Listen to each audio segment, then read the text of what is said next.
What's going on, everybody? Welcome in to the Blazers Uprise Postgame show. The Blazers tonight laid an absolute egg. They lost by a score of... I don't know the score yet. Let me look up this score. I did not watch the end of this game. 111 to 88. They lost by 23 points. Actually, that's not that bad considering they were down like 35 or whatever, however bad it got. I did a DoorDash delivery during the second half of this game because of how bad things got there. And we're just going to vet, I guess, and the stream probably won't be the longest. But yeah, I'm just frustrated at some things, and I don't know, like, this is probably going to be a pretty negative stream. So I'm trying to have like a positive voice right now just because this is all going to be negative as hell. So, I don't know. I'm not going to rant. Like, I don't know. I know a lot of you guys probably want to rant right now. But this is just such a beatdown. And it happened so gradually that I, like, accepted this in the middle of the fourth quarter. Like, yep.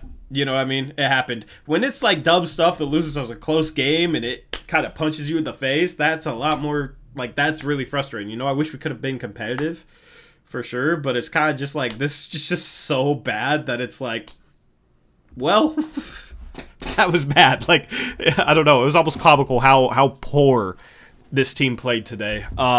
Just multiple assets. Eric, what's your mood right now, man? So, the Blazers... obviously didn't bother showing up for this one.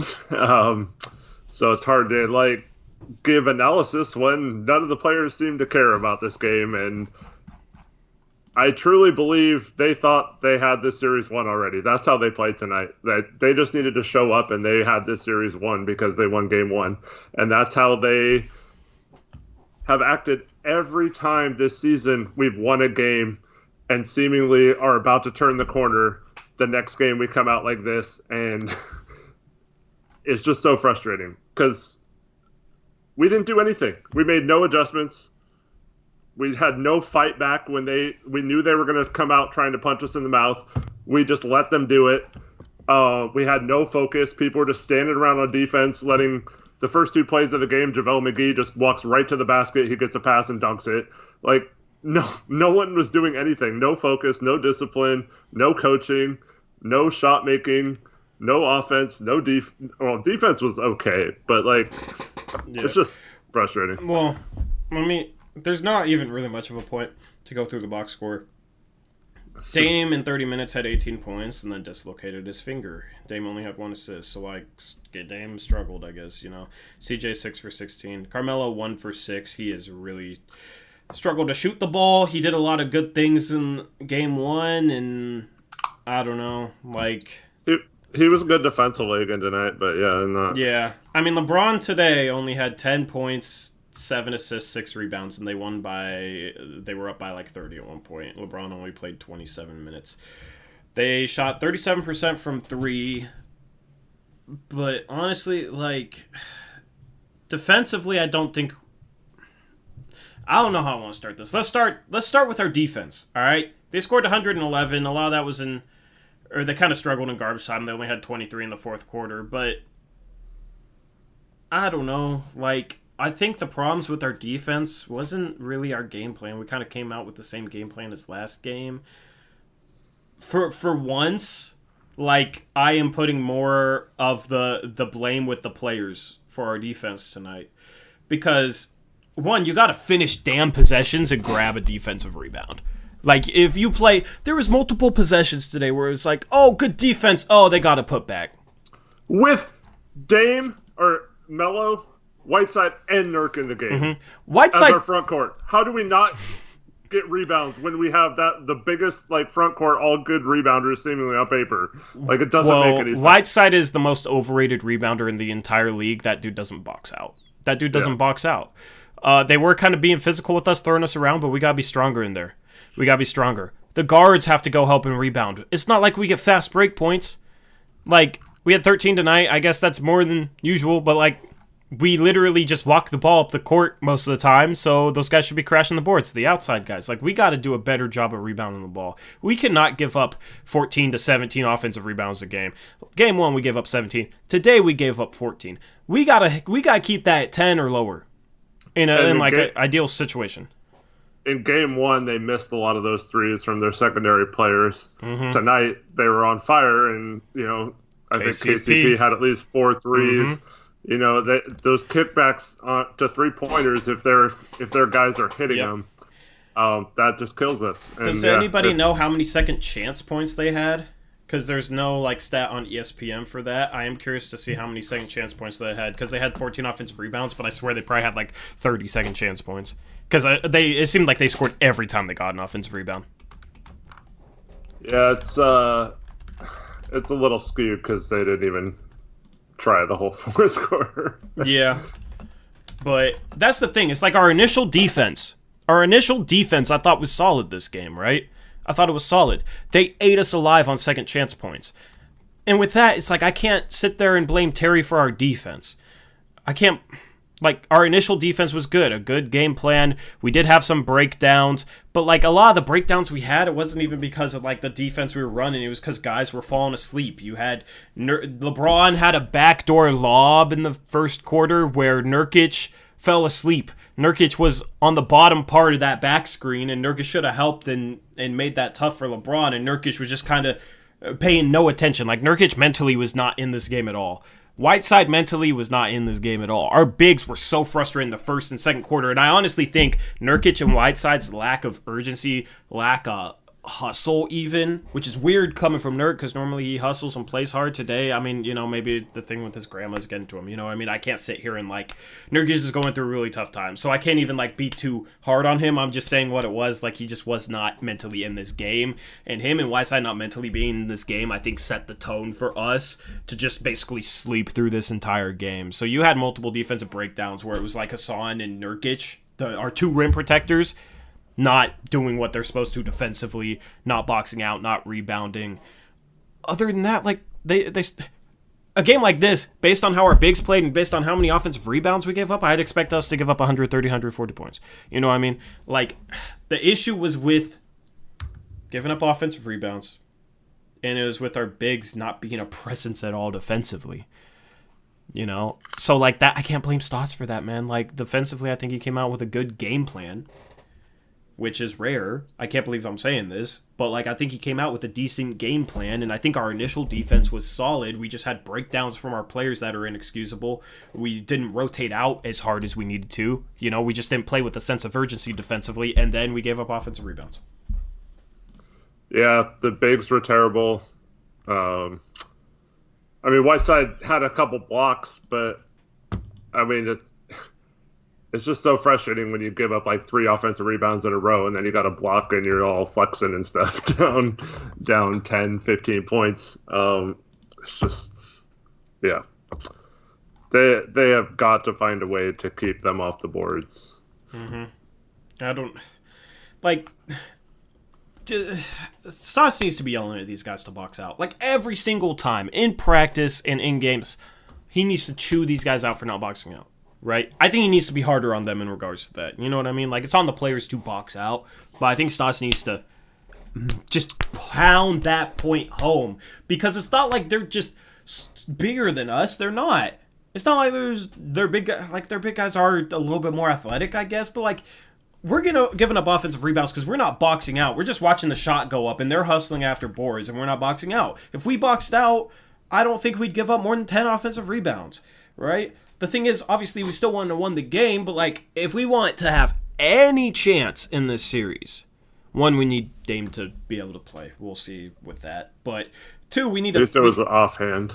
Yeah, we need to box out, man. It's just ridiculous. There's no excuse for NBA players to not be boxing out. So that's the thing. Our initial defense was solid. I'm not blaming Stotts for anything defensively tonight.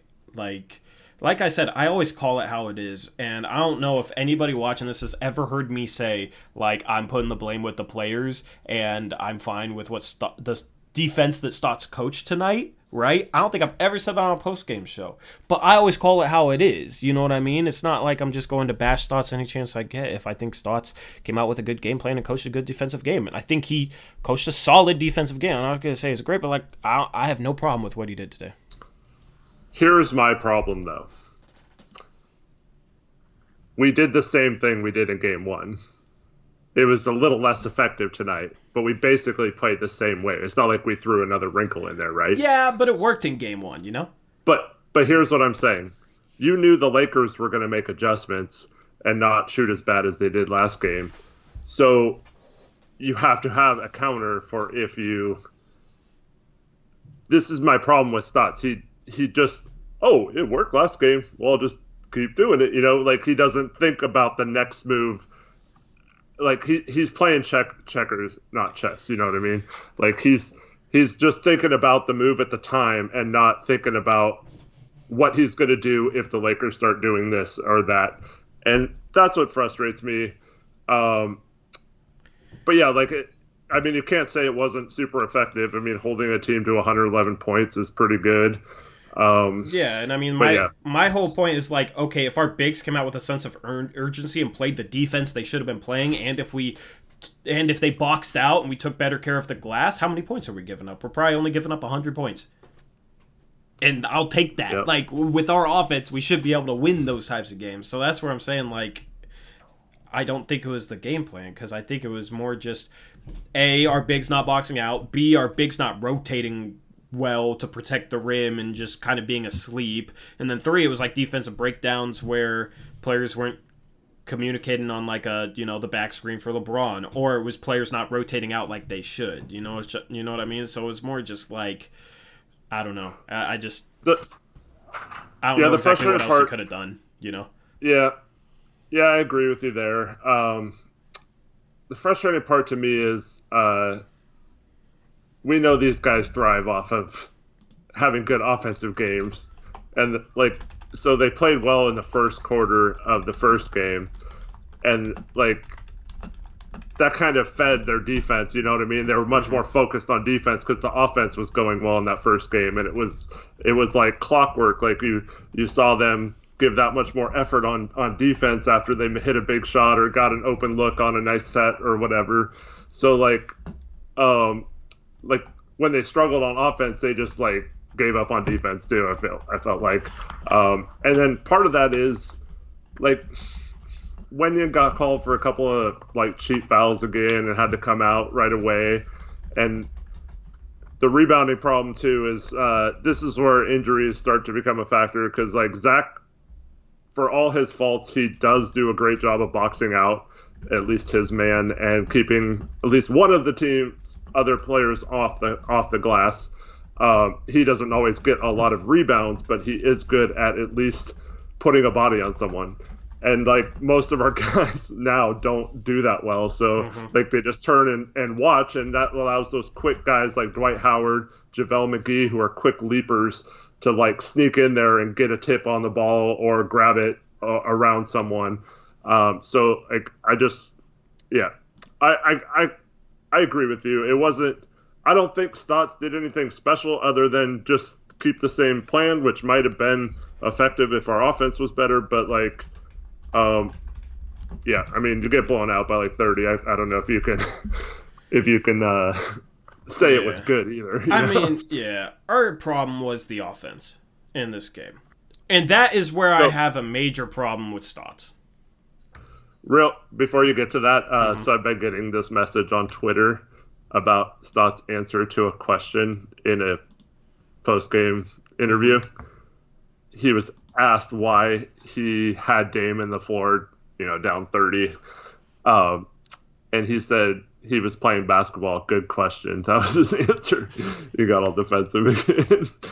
I didn't really have a problem with Dame being in the game. I knew he was going to come out probably and not come back in the fourth quarter. But if he didn't, the timing with that is right before he probably was going to get taken out, he dislocated his finger. That's just bad timing, kind of fluke thing. And the thing is, nobody would be talking about it if he didn't dislocate his finger. You know what I mean?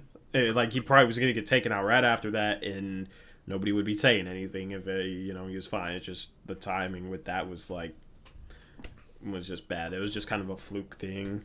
I probably would have taken him out a little bit earlier, personally, but I mean, we've seen this team come back from big deficits in a quarter. You know what I mean? Probably not going to do it against the Lakers. That's why I would have taken him out a little bit earlier. We haven't really been able to get rest. But yeah, it's just. But that's also why we never rest Dame. It's like we always think we're going to come back, so we never just call off the dog, which I appreciate most of the time. But this game in particular, it just seemed like we were not going to win. Yeah, well, yeah. So my one big major complaint with the coaching is what our offense was.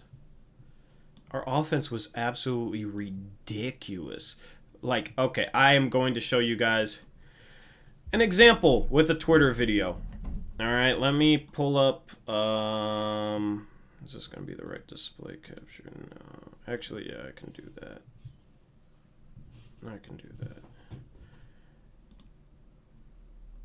This is my big problem with the defense, and I'll let my audio play. All right, yeah, let's see what we're running. Let's see what our half-court offense is. Every time we're starting our offense with 16 on the shot clock. Oh, pick and roll. Okay, everybody's standing around. What are we doing? Oh, pick and roll. Oh, pick and roll again. Oh, isolation. Oh, terrible shot. Terry Stotts, offensive genius. As you could tell, I was a little bit mad. But that was basically our offense the entire game. That was our offense the entire game. It was a bunch of just... One, we're starting every possession with 15 on the shot clock because we literally just casually walk the ball up the floor and take forever to start our offense. Two, our offense is just a bunch of guys running around the perimeter and a bunch of pick and roll and handoffs. That's it. That's all our offense was. It was a bunch of pick and rolls. It was a bunch of standing up at half court. It was bad, man. Where's the basket cuts? Where's the ball movement? Why don't we run a cross screen for our bigs? Why don't we run a back screen for our bigs? Why don't we run anything where guys are moving off the ball towards the rim inside the arc? It's all around the perimeter, and there's a bunch of pick and roll. The Lakers did a great job defending the pick and roll today, so it was shutting everything down, and then we isolated. It was, let's try and get Melo, 15 feet away from the rim. It was, let's throw the ball to Whiteside 15 feet away from the rim. He breaks a jumper. CJ doing all these dribble moves. In that clip you saw, we ran 3 pick and rolls, nothing happening. CJ shoots a terrible contested step back 3. That was our 3 for 10. That was our offense today. How do people not have an issue with the actions we're running when it's literally us just running around the perimeter and running pick and roll? It just bogs down to isolation. It was super stagnant, and this is what I mean when I say Stotts fence, right? The first quarter of game 1 looked phenomenal. We were running sets. We were looking to get out in transition. We were moving the ball, that type of thing. More often than not, against really good defensive teams, though, like the Los Angeles Lakers are, and more often than not in the playoffs when teams are able to pressure and be more physical, we completely bog down and stagnate. And the only thing that can save us in those games is Damian Lillard popping off. Right? In game 1, we like that. Yeah, in game 1, the last 3 quarters, we scored 64 points. We only won that game because we had a good first quarter and because our the Lakers missed a ton of shots and we played good defense, right?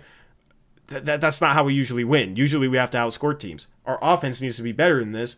The problem is the last 7 quarters, our offense has been disgustingly bad in terms of the shots they're getting and in terms of the actions they're running.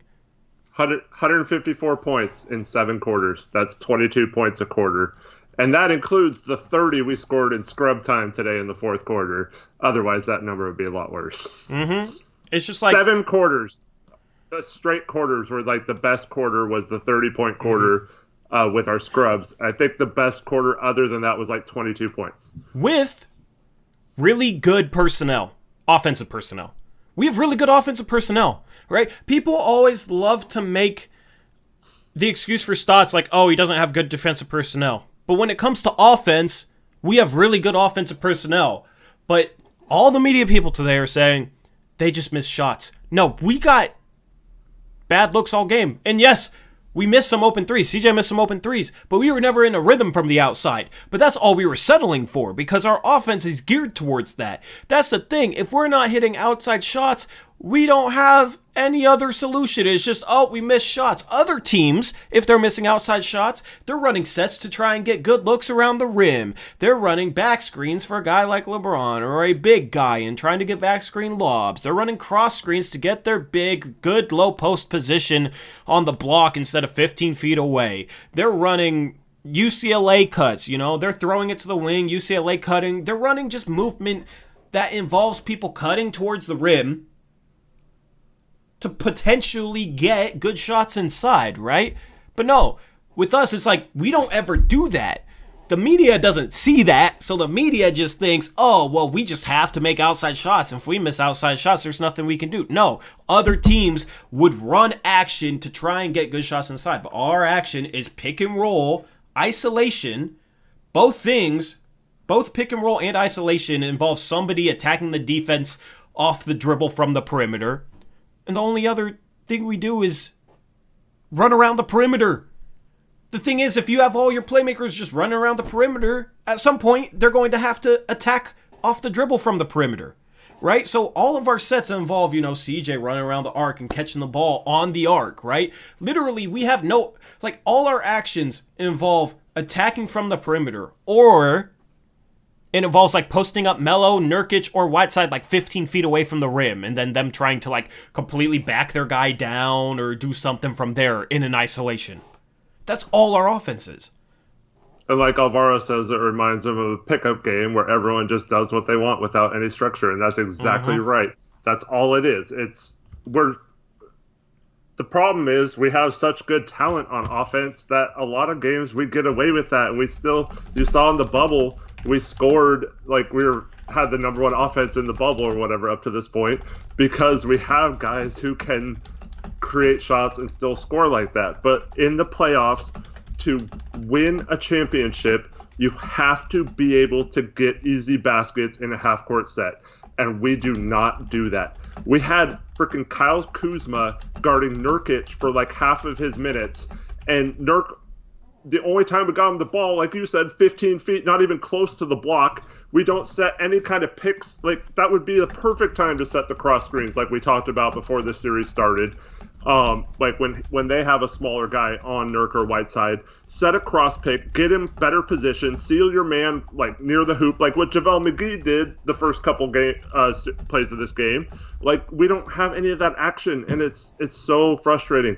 We can't take advantage of having two big guys that are a foot taller than the guy guarding them. It's I don't know what we're doing. Yep. Sorry, I'm replying to Aaron Fentress right now. Because he's doing some typical media crap. We've seen time and time again with this team, when we run plays, when we run sets, when we run players off screens, off ball, that are not just sending them back towards half court, instead sending them towards the hoop or coming off a curl for a three. It works. We have all our best quarters this year have been off of great passing, great movement off ball, working the ball around, very little ISO. We've shown time and time again in game one, the first quarter, that was a perfect example of when we run offense, run plays. We haven't seen the Dame off ball coming around the pick, Reggie Miller play. We haven't seen that once since it worked in game one. Why wouldn't we even try that? One time. I just don't get it. Yep. Our offensive system, I don't like it. The thing is, we have the personnel where if Dame gets hot and can pull up from 36 feet, it's impossible to guard the pick and roll. So I get it. If Dame's hot, if the pick and roll's working, okay, keep running pick and roll. We have Dame and Nurk, right? If CJ's hot in isolation, okay, keep running CJ isolations if he's on fire. It's not like we should never do that. The problem is when those things don't work, what do we do? When neither of those things are going, which is rare, but it happens more often in the playoffs against really good defensive teams, which are the defensive teams that we're going to have to beat in order to contend. Against those teams, when that doesn't work, we have games like tonight where we are literally allergic to putting the ball in the basket, right? Where we're just ridiculously bad offensively. We had those games last year in the Western Conference Finals. At times we had stretches like that. Against Denver, we had a couple just terrible offensive games, right? And Denver's not a good defense, right? Like OKC just a horribly coached series by Billy Donovan in that first round, and Dame was on fire. You know what I mean? So like, it's not like we should completely shy away from isolation and pick and roll. It's when those things don't work, what the hell do? We just keep trying to do that stuff, and we just fall apart offensively. The thing is, any coach can run isolation and pick and roll. I can go out there and set up and say, okay, you guys just go out there and run isolation and pick and roll. The thing is, it's like the offense we saw tonight without a coach, if they just went out there and played rat ball, I don't think it'd really look any different. At worst, it'd be the same. Yeah, because that's what you do in rat ball. You just isolate and you just run pick and roll, right? Here's my problem. If you run sets and it's working, then they can't guard Dame as much. They can't guard CJ as much. So when they ISO then later in the game, it's more effective because they're worried about you coming off a screen off ball, or like they're not sure what you're going to do. But when they just have to guard you basically individual defense or pick and roll defense, and that's all they have to do the entire game, it's so easy to shut down. And we barely passed out of it tonight, so like they don't have to worry about like anyone else on the court, so they can focus 2 or 3 guys on the pick and roll. But like having a structured offense and getting guys going, that helps the whole offense. Like get Trent an easy 3 or something. Like get Melo an easier shot than a post up 17-foot like shot with like LeBron right in his face. Like it's just so frustrating. We don't do anything. We don't run in transition either, so we get no like transition baskets. Yeah. And then when we do make a great play, like I don't know if you saw this because it was in the second half. I had the most Mario play ever. I don't think I saw it. Did you see it? No. Mario crossed over LeBron, completely dropped him to the ground. Like it was beautiful, right? And then he drove right past him. Could have just dunked it, but he said he did some like triple thing and like threw it off the backboard. Didn't even come close to hitting the rim. It like went flying. And he had like it would have been like the highlight of his career, right? He completely like those videos where you watch him and they drop someone and they look at him. He dropped him and just drove right by him and then like threw it off the backboard as hard as he could. It went like flying the other way. You have to see it. Like it was. I'll have to watch it. That sounds like a very Mario type of play. But yeah, no, I just have a big problem with our sets. We're tearing Aaron and Fentress apart on Twitter right now, man. Media needs to learn to stop calling me out. At least Chad has kind of learned, and other guys have kind of learned. I guess it's Aaron's time to learn, because Aaron was acting cool with us, but now he's trying to call me out, and it's just ridiculous. So we're just shout out to my Twitter gang who backs me up, man. Army, unite! This is war or something. I don't know, but yeah, no, I'm frustrated. I don't know, man. It's just like we've seen this before, bro. Because like honestly, game 1, right? At the end, Dame hit a couple long threes. Melo hits a big 3. Trent hits a big 3. If we don't get those threes, we probably lose game 1, right? And then we're talking about coming out and like not changing anything, and losing game 2 maybe. And I know it's 1-1. I'm just thinking hypothetical. But this is what happens like when you play the Pelicans and you have a coach that doesn't adjust. And our offense is just, here, guys, go score. Because in the playoffs, that doesn't work consistently enough to win series consistently. And this is why we blow big leads, because the Warriors make adjustments at halftime. We were up like double digits, 18 points in games 2 through 4. And we blew those leads and couldn't score in the second half of those games. Mm-hmm. We do not do anything different. Like, why would we not try the sets we ran in the quarter of the first game? In game 2, we did not do any of those this game. Why? Why doesn't someone ask Stotts that?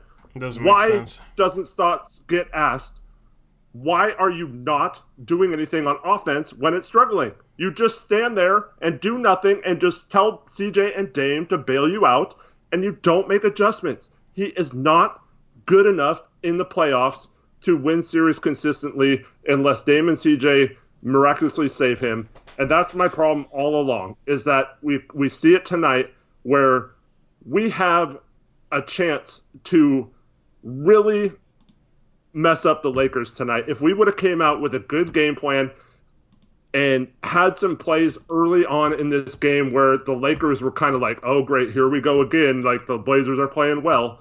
Like, why would we not be able to do that tonight? Like, we knew they were going to come out and try to like punch us and try to like make this a battle and try to like bloody things up, and we just were like, oh, okay, nothing we can do about it. We're just not making shots. You know, it's just so frustrating. And like Stotts gets asked at the end of the first quarter, what did you think of your shot selection? He's like, it wasn't the best, but we just got to make shots. You know, it's just so frustrating. Yeah. That's the thing, man. It's just like he's always been overrated offensively.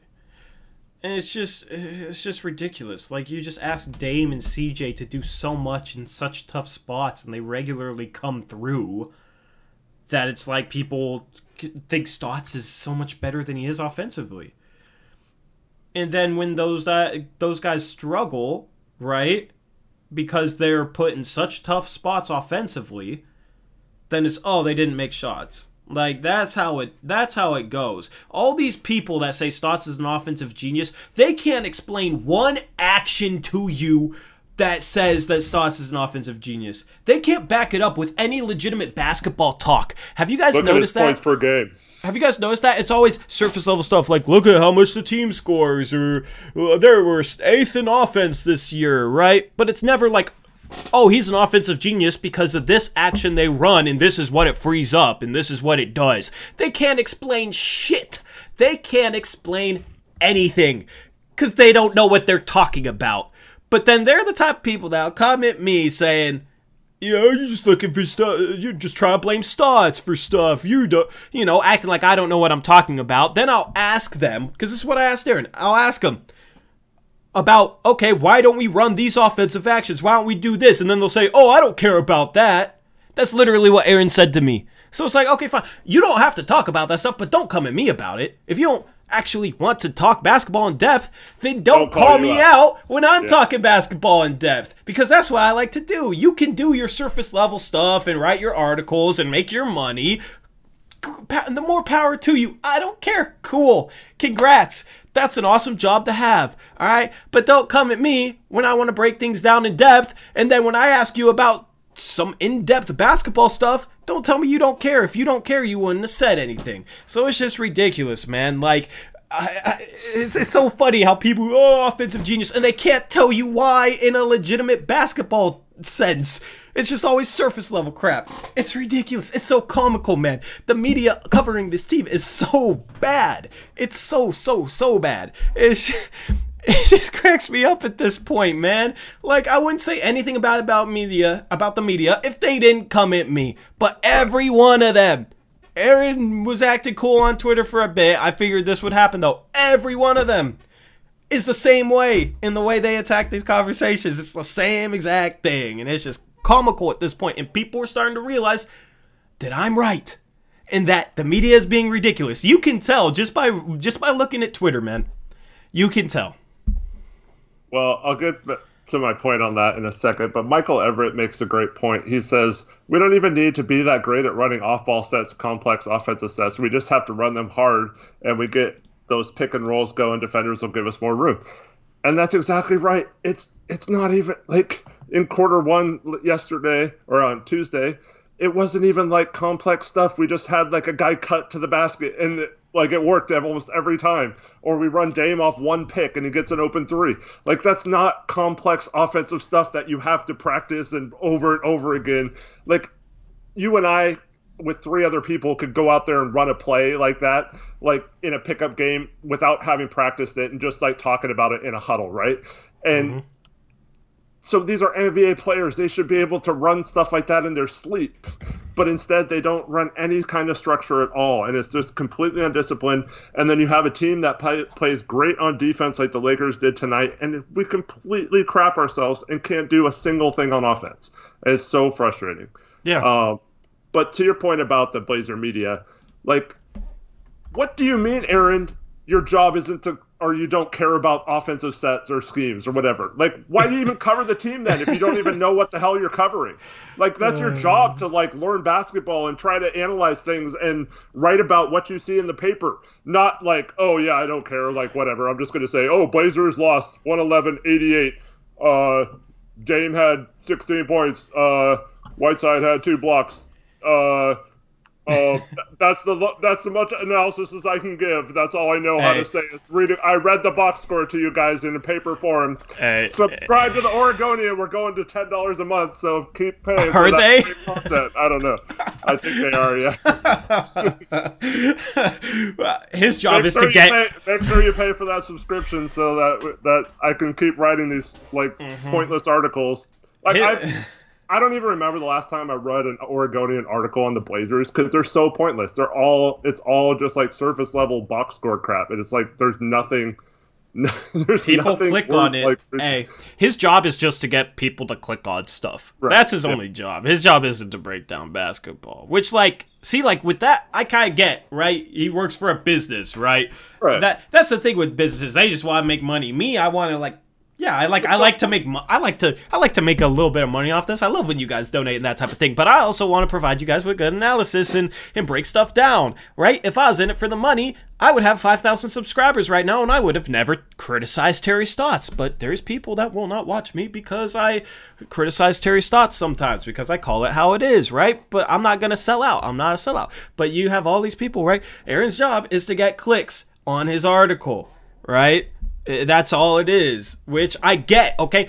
I don't even have a problem with him, like, okay, him not breaking stuff down and him just doing box score stuff and just writing stuff that'll just get clicks, that's his job, whatever, but don't call me out, man.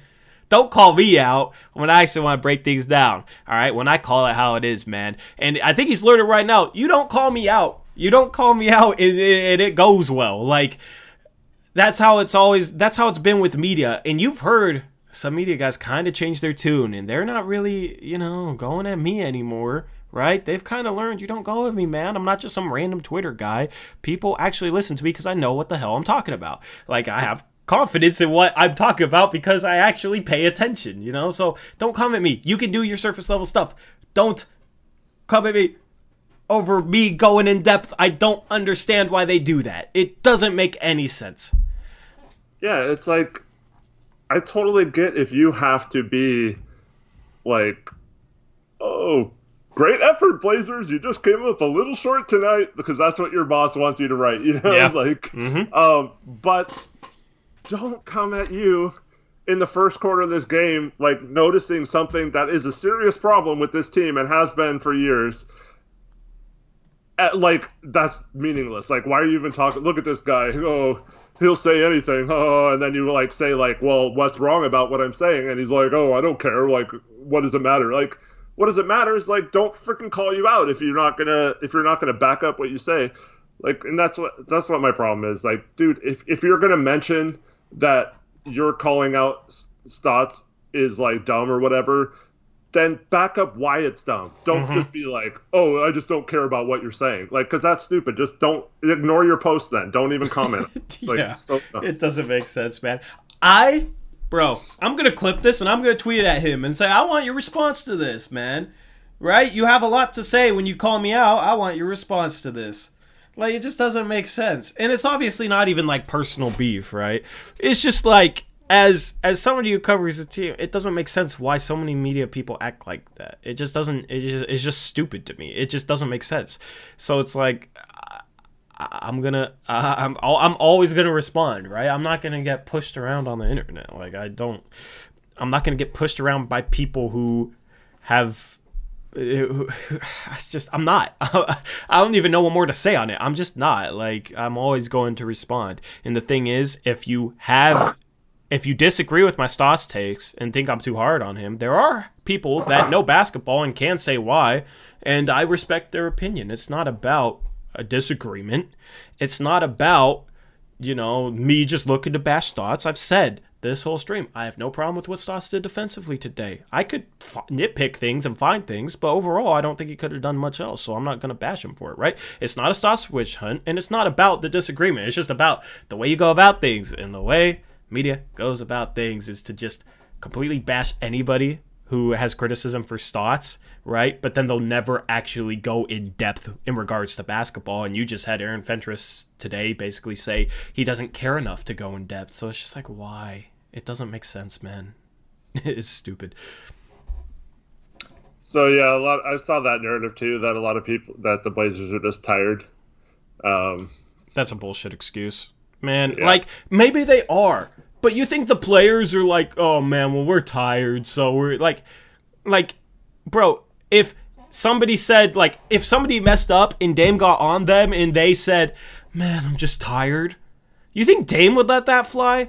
Let's adopt the spirit of our leader, you know what I mean? Like, I don't get that. It's such a non-competitive mindset to just be like, oh, well, the team was tired, man. They were down like 35 or whatever, but they were tired, so it's all right. That's such a non-competitive mindset. And maybe I've just played too much basketball, and that's how I view basketball. That's my lens, is like, I'm a competitor. But, like, that doesn't fly with me, man. Like, screw the BS excuses. No, we're not. Don't just sit here and make BS excuses. It's ridiculous. Like, I could understand if, like, okay, we ran out of gas a little bit in the fourth quarter. We were down 33, though. It doesn't. No, that's not an excuse for that. And no, Dame's not using that as an excuse. So, nope. Like, I guarantee you, Dame's not making excuses right now. I don't even have to listen to it. Mm-hmm. And yeah, Lakers 2020 NBA champs. Shut up, man. I've never said anything about wanting to be coach or think I know everything. Like, shut up. You don't know anything. I shut him up for you. Eric is the drinker, Tori is the sniffer. What are you talking about? We got too many Laker fans in here, man. Yeah, just for the record, don't do drugs. And last time I was drunk was Super Bowl Sunday, so nice try, everyone. Yeah. Dame also said fatigue had nothing to do with it. Hey, Blockboy, man, when you see the media posting that type of stuff, say Dame said fatigue had nothing to do with it if you see that excuse tonight. Like, yeah, y'all being active on Twitter has changed the way, like, some of the media members talk about basketball, which I think is dope. You know what I mean? Like, I don't know. Like, they can have their opinions. They just need to handle things in a better way than they do. And you guys being vocal on Twitter holds them accountable in that regard. So, and here's the problem. So if you want to excuse the coaching and use the tired excuse, what about all the games we should have won by more points so we wouldn't have had to, or all the games we lost this year that were horribly coached that would have made it so we could have rested our guys at least one of the games in this bubble to make it so they didn't have to play all those games. So it still falls on not playing well enough in the other games where you could have maybe done something and rested a Dame a game or something and got him some rest. So if you want to use the tired excuse, that goes back on the coaches too. If we ran our defense like we did in Game 1 throughout the whole entire season, we would have maybe been able to push for the 7th seed. Like, it would not have been close. Like, we wouldn't have had to win in a play-in that case. Like, we would have been comfortably in if Terry Stotts ran his defense like he did in Game 1. That is my opinion. Some people might disagree with that, but the way we ran our defense was a lot better than we ran all season. The thing is, like, if people disagree with me, okay, I want to know why. Like, why wasn't our defensive game plan in Game 1 better than it was all season? And I guarantee you they'll trip up at that question and won't have anything to say. Kevin, please listen. Dame did not say that. I'm saying people in chat and on Twitter are saying that. Dame said it was not an excuse, not that it was. Yes. So please I would do agree. Not... If Dame used that as an excuse, I wouldn't like it either, for sure. Yeah. Yep. So he's going off about how he's mad that Dame would say that and all that stuff. I'm like, dude, it's not. He didn't. Lakers forever has been in streams all season, so I'm not as confident on him being mixed. The only reason I give him a 5-minute timeout is because he said something that didn't end up getting shown in chat, and he was saying Dame will trade for you, Kuz, Danny Green, and Peanuts or some crap like that. And then he Dame trade to the Lakers bullshit is just getting timed out 100%. I don't care if it's a joke. I don't care what it is. I don't care if you're a mod of this channel. If Trevin said that, I would time him out, and he's a mod. So that's just how it goes. So Block Boy says Stotts' explanation: Lakers were just more aggressive. Yeah, shut up, Stotts. God. You knew they were going to be aggressive. Like, if you didn't know they were going to be aggressive going into this game, we talked about this last night, didn't we? Yeah. Didn't we say that? They're going to come out and be super aggressive in this game, right? Right? Like, yeah. Everyone knew that. Every single person who knows anything about basketball knew that the Lakers were going to come out and try to kick our butts in the beginning of this game and be super duper, like, the most aggressive they've ever been. And we had a chance to withstand it. Like, even we were playing crappy. It was still like 6-6. We like withstood the initial run, even though like we weren't playing well. Like, if we would have just like got our act together or done something different other than just like stand around and be like, oh, nothing we could do. They're just more aggressive. And that's how he coaches. And that's what really bugs me. And then it bugs me that then when people are like, oh, it's not Stotts' fault. They retired. Like, yeah. Thanks, Mom. Even my mom knew that. It's just, I don't know, man. Like, Terry has the ability to change my opinion on him, right? If he stopped like making excuses like that and was able to adapt better, did more stuff with his defense like he did in game 1, and just had a more wide variety of sets that accomplished different things that he turned to when the offense bogged down, like, I wouldn't really have a problem with him. It's not about like Terry's like personality. I have nothing against Terry personally. Like, that's why I don't like when people just make it out like, oh, I just hate Stotts. Like, it's not that. I hate some of the things that he does and some of the things that he says. Like, and it just doesn't make sense to me. And like, if we got Mike Budenholzer, who I really want, and then Mike Budenholzer started doing this stuff and saying the stuff that Stotts did, I would light him up just the same. It's not about who it is. It's not about it being Terry Stotts. It's not about him, the person. It's about what is being done from the head coach of this team and what is being said from the head coach of this team. And I've always had a major problem with it. Going back to 2015, like, going, like, years, I've always had a problem with it. And, like, Eric, I feel like you were a little more supportive of Stotts, like when I first started talking to you. Like, you didn't love him, but you were like kind of on the fence, right? And then that Pelican series happened, and then like I feel like Stotts has kind of regressed coaching wise. What would you say? So, first season, thought he did okay. Like, we weren't projected to like even come close to the playoffs. He's great for a rebuilding team, so yeah. Then the second year we did really well. You know, we beat Houston in the first round, and then, but I mean, LaMarcus had 2 like historical performances in game 1 and 2, and then Dame has to hit a miracle 0.9 second shot. Otherwise, we're headed to a game 7. Who knows what would have happened there? I'm not one of those people who said we would have for sure lost that series, but it probably wasn't looking good. And then, you know, we play a heck of that year we played like crap in the next round. We got the gentleman's sweep against the Spurs. I think we won game 3 or game 4 or something, and then bowed out.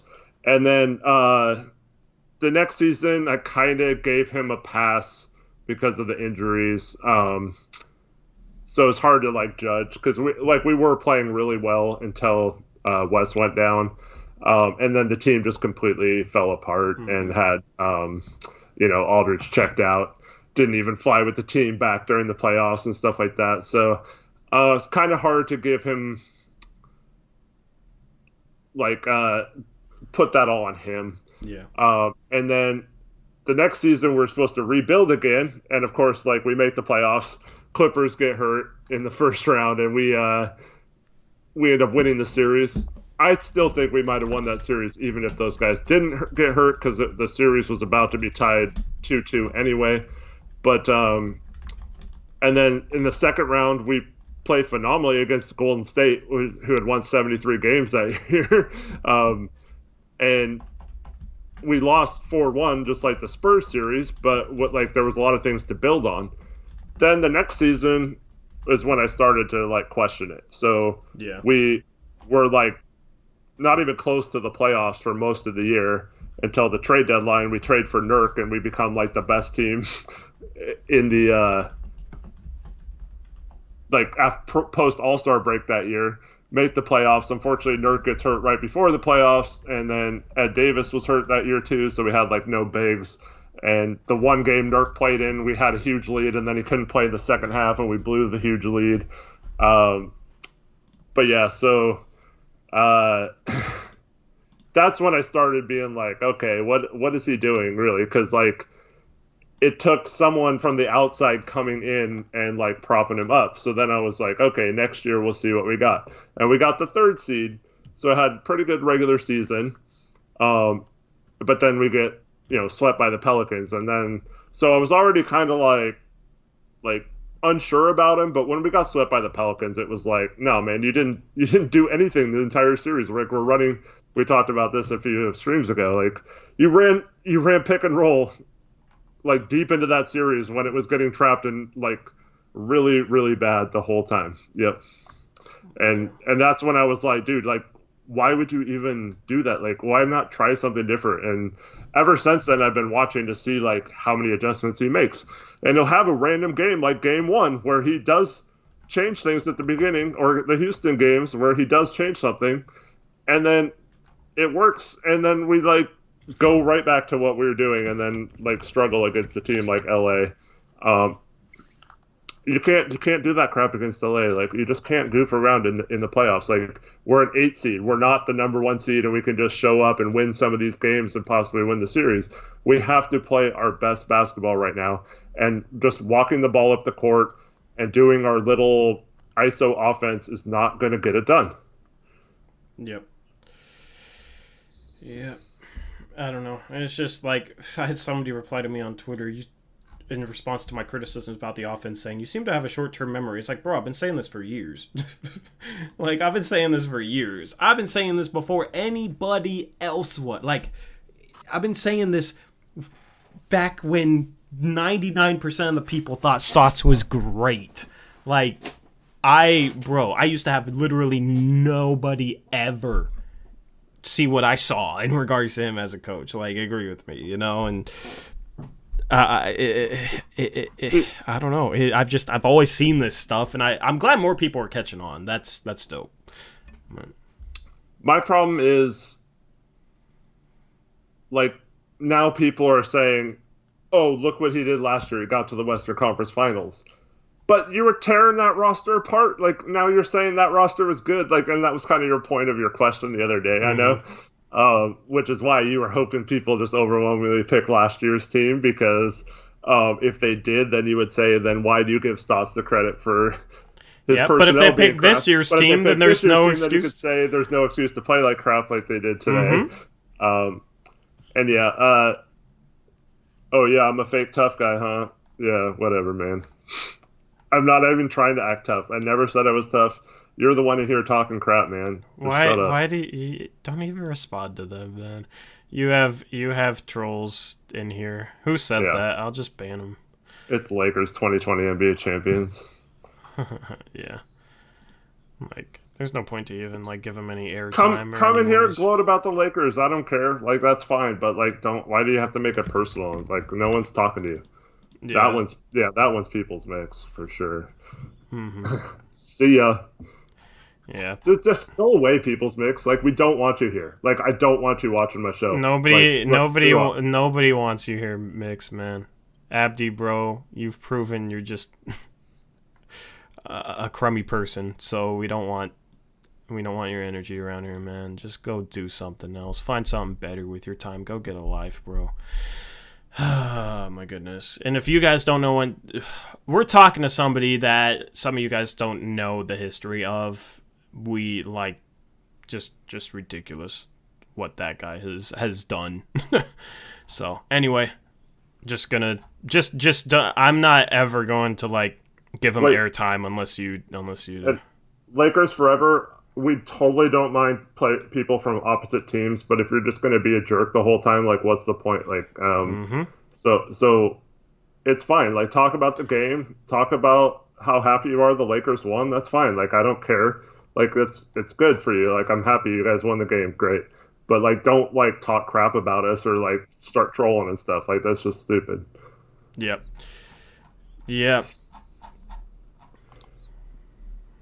I was talking, it was the other person, Lakers forever. I didn't mention you. It was Lakers champion 2020. So don't even worry about it. Yeah. Anyway, I don't know, man. Like, I'm probably going to log off soon. Didn't plan on doing a long stream. Aaron Fentress needs to shut the hell up.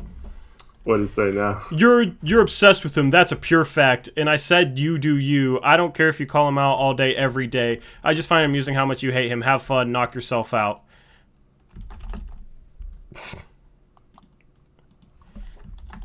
Oh my god, I'm gonna respond, bro.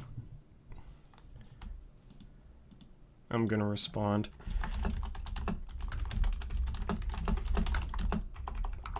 If you wanna say something, respond to chat or something. I'm just gonna respond to this clown, man. So, did you hear why when he got the job back at the Oregonian? Mm-hmm. Did you hear there was like a huge group on Twitter saying not to support him and like not to read any of his articles and stuff? Did you see why? And I vaguely saw some stuff about it. Apparently he supported like God, I'm blanking on his name. The guy the Chiefs running back who like had the video where he like hit the girl or kicked her or whatever. God, what was that guy's name? He was on the Browns last year. Yeah, Kareem Hunt. Thank you, Gassy Jalapeno. I guess he was saying like the girl deserved it or something, and he was in the right, or like making comments like that, like justifying. And he did that on several other of those situations too. So yeah, I mean, I don't know, but that's what people were saying about it. So they were saying to boycott him because he supports like domestic violence people or whatever. Yeah, it's ridiculous. That's stupid as hell.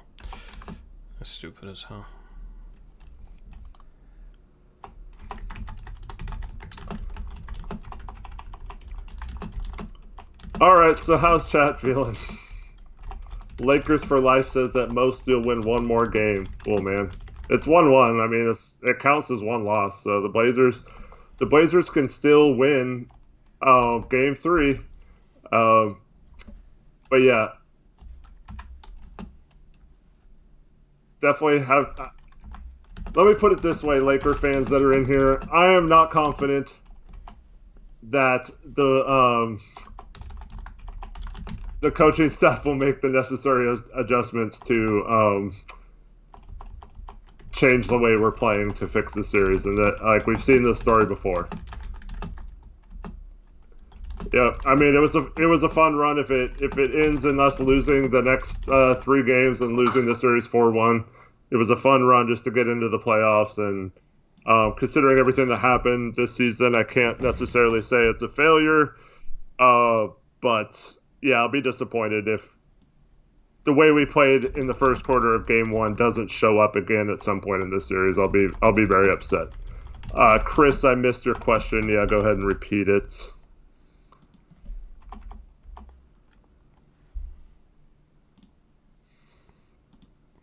I'm going hard with this tweet. I don't even care. I agree, Gassy. Just find a play. Just one. Just one.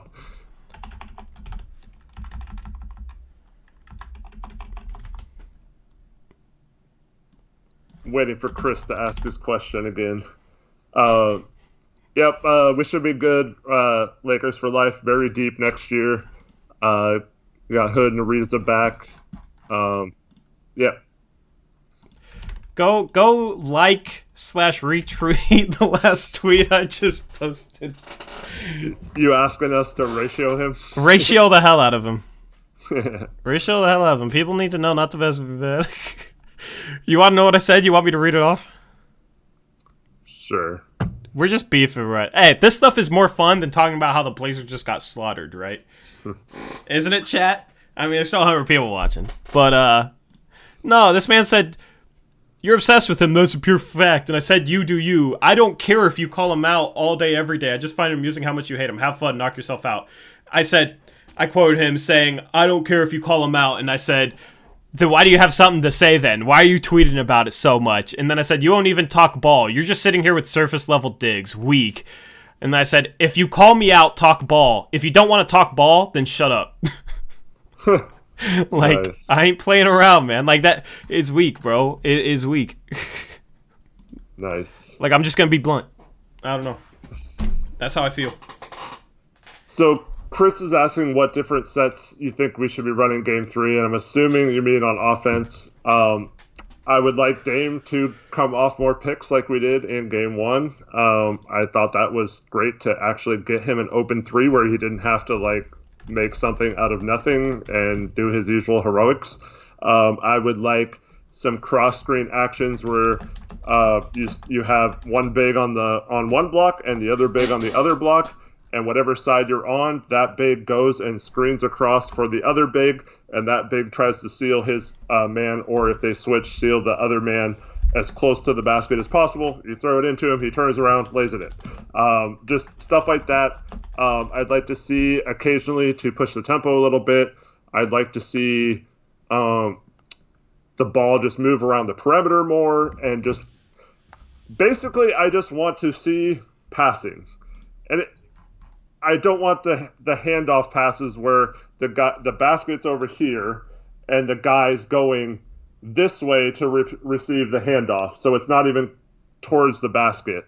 So as long as we're passing and it's not going away from the basket, like generally that results in good movement. And then all I want to see is like passing to Nurk like on the top of the key, and then having cutters go baseline, or setting a back pick for someone to go baseline, and Nurk just throw it over the top. We saw that at the beginning of this game where Melo actually cut backdoor on LeBron, had an open lay-in, which he made, and the stupid refs called a foul and didn't let him just lay it in. I'd rather have the 2 points in that situation. But, I mean, like was mentioned earlier in chat, it doesn't even have to be complex stuff. Like, that's all really basic stuff. Yeah. You just had somebody. Sorry, those are all good points. I kind of listened to some of them. You just had like a Lakers account with 60,000 followers retweet somebody on Twitter saying Blazers fans want hashtag fire Stotts to trend. Help them out later. Lakers Twitter. Lord knows there's not enough of them to make it happen. Oh, is that the one Trevin said? Was that Trevin's post they retweeted? I don't know. No, it was Rodney, Love Wadney, or whoever. Because Trevin said earlier someone with 60,000 followers retweeted one of his or something. Yeah. Yeah, so maybe it gets trending. Anyway, I don't know. It ain't gonna happen, but I don't know. My brain's all over the place, guys. Lakers Twitter is the best. I mean, every fan base thinks their Twitter is the best. So... yeah, you're going to be biased towards Lakers Twitter. We're going to be biased towards Blazers Twitter. I don't think Blazers Twitter is the best. Like, 10% of it is better than any other NBA Twitter, but the other 90% is way worse than most of the other fans. Yeah. Yeah. I feel like a lot of our fans just listen to the media. Yeah, so Nardog503, what's up, man? He says Gabriel did good tonight. Yeah, fortunately, got those 3 fouls, too. I love his activity, though, especially. Yeah, a game like this, we really need guys like Gabriel, Little, guys like that who just come in with some energy, like, because we just look so listless out there. It's just so frustrating. But yeah, Gabriel, he struggled. I know he made a few shots in the fourth quarter. He did kind of struggle. He's just, I mean, he's young. He's a little unsure of himself. He has some nice drives and is not a good finisher yet. So hopefully he can improve that. But yeah, hopefully hopefully he'll get better, but I really love his energy and his defense and his effort on the rebounding. But yeah, it's just really really frustrating that we don't see all the players. This is the playoffs, man. We should all be like that. We shouldn't have guys just taking nights off or not having focus or not being into the game. Like, this is the playoffs, man. Just like You got Barstool Sports shit talking Dwight James about. Let me just play it. the audio from apparently this question he asked. Terry, what was Dame doing on the floor with 2 minutes to go in the third quarter, down by 30? He was playing basketball. Good question, Dwight. that was the one that Boss Boy said. But then Barstool tweeted out R.I.P. Dwight, murdered in cold blood by Terry Stotts. And then Dwight says, of course they muted me before I replied. I'm going... Did you say what his reply was going to be? I don't know. Someone should ask him what he was going to say. Yeah. I gotta respond to this. I'm gonna try and I don't know. So I'm gonna try some. Trevin or can you handle whoever's the? So it's cool, I guess, if you have burners and stuff, but don't copy Tori or I, please. That's an automatic ban. Yep. You get a warning, whoever's doing it. But don't do it again, please. Appreciate the help, mods. I will have, I might add a couple more, and I'll, give you guys free merch and stuff for helping us out and, some perks. So, it's nice to have mods added. Sorry, I'm kind of, assing right now. Just social media stuff, I'm just going to tweet at Dwight calling out the Blazers. And calling out Terry and see if Dwight will respond. I'm standing with Dwight on this one. That's what Russell Westbrook says, hashtag I stand with Dwight James. Justice for James is Zacho's call thing.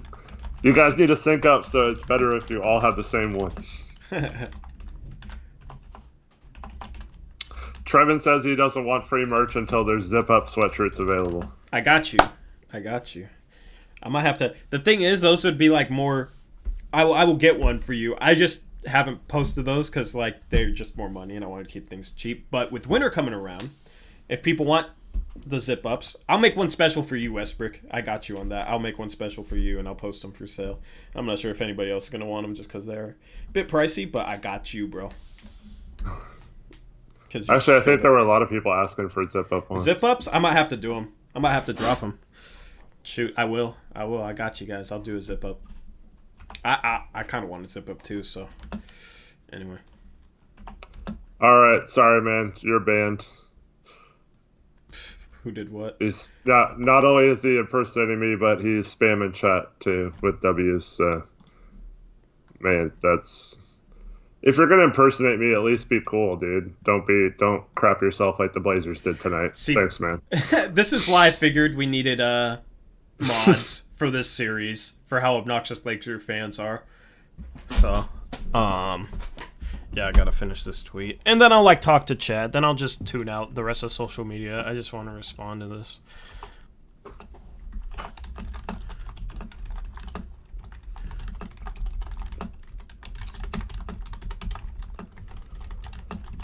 Chris asked if we think they should change their defensive sets too. I do think, as we always talked about, mixing it up is always the best approach. So I don't like just keeping the same game plan game after game after game. And as you see tonight, they were better than in game one. If you have the same exact defense game 3, then they're going to be better than they were tonight, most likely. So yeah, I don't like just continuing to have the same game plan. The thing is, the Lakers haven't killed us much with pick and roll. So it's just basically straight up defense and whether or not you want to send double teams and stuff. The only real things they were doing differently tonight is Trent was actually harassing LeBron a little bit full court. and it was getting to him a little bit, but they made an adjustment to put LeBron on the block and have someone else bring the ball up and then just pass to LeBron in the block against Trent. It wasn't super successful. James thought he got fouled a bunch. He missed a couple lay-ins. He did score and pass well out of it a few times. But I just think we have to just do different things. Like sometimes send a double, sometimes don't. Sometimes trap a screen, sometimes don't. But yeah, like sometimes pressure full court, sometimes don't. It's just a matter of mixing it up. And I hope we learn, because there was a few times where, and this goes back to why we have problems with where we have problems when other teams, or we try to do a different defense that we haven't played much of all year. So there were a few times where we ran a double team, but there were two guys going to double. So it was almost like a triple team, but like both guys weren't supposed to. It's just that like one guy thought he was supposed to double and the other guy thought he was supposed to double. And then they both looked at each other and like they try to run back to their guy and then no one doubles. Or sometimes they both go out and then someone passes out and then they swing it and then one of the guys man is wide open. So like it's just frustrating to not have those things locked in by now. And I know this is a completely like isolated situation, the bubble and all that stuff. So like, I don't know if you can take too much out of that, but this is what we've seen year after year from Stotts. So like, this doesn't give me hope that we'll make any adjustments to fix these kind of things, because these are things we've noticed all year that we haven't tried to do. So like, if we would have been out here doubling players earlier in the season, then maybe we'd be more comfortable with it now, so it might help. But yeah, I just hope we come out here and mix up our coverages a little bit. Yep. Yeah, I don't know, dude. It's just weird to be more worried about our offense, though. Like, yeah, it's strange. I don't understand. Like, what these first two games? Like, yes, I'll take 1-1 going into the series, but it's like, okay, we're playing great. Like, we fixed our defense, and now our offense is just a complete mess the last 7 quarters. And now Dame has, like, a hurt finger. We'll see how that affects him. The thing is, if, like, Dame isn't 100%, we're screwed. You know what I mean? So it's like, I am pretty pessimistic at this point. It's just like, I don't know, man. It's just frustrating. All right, both Lakers forever. This is your last warning. You guys, don't be toxic, man. Like, it's stupid. Yeah.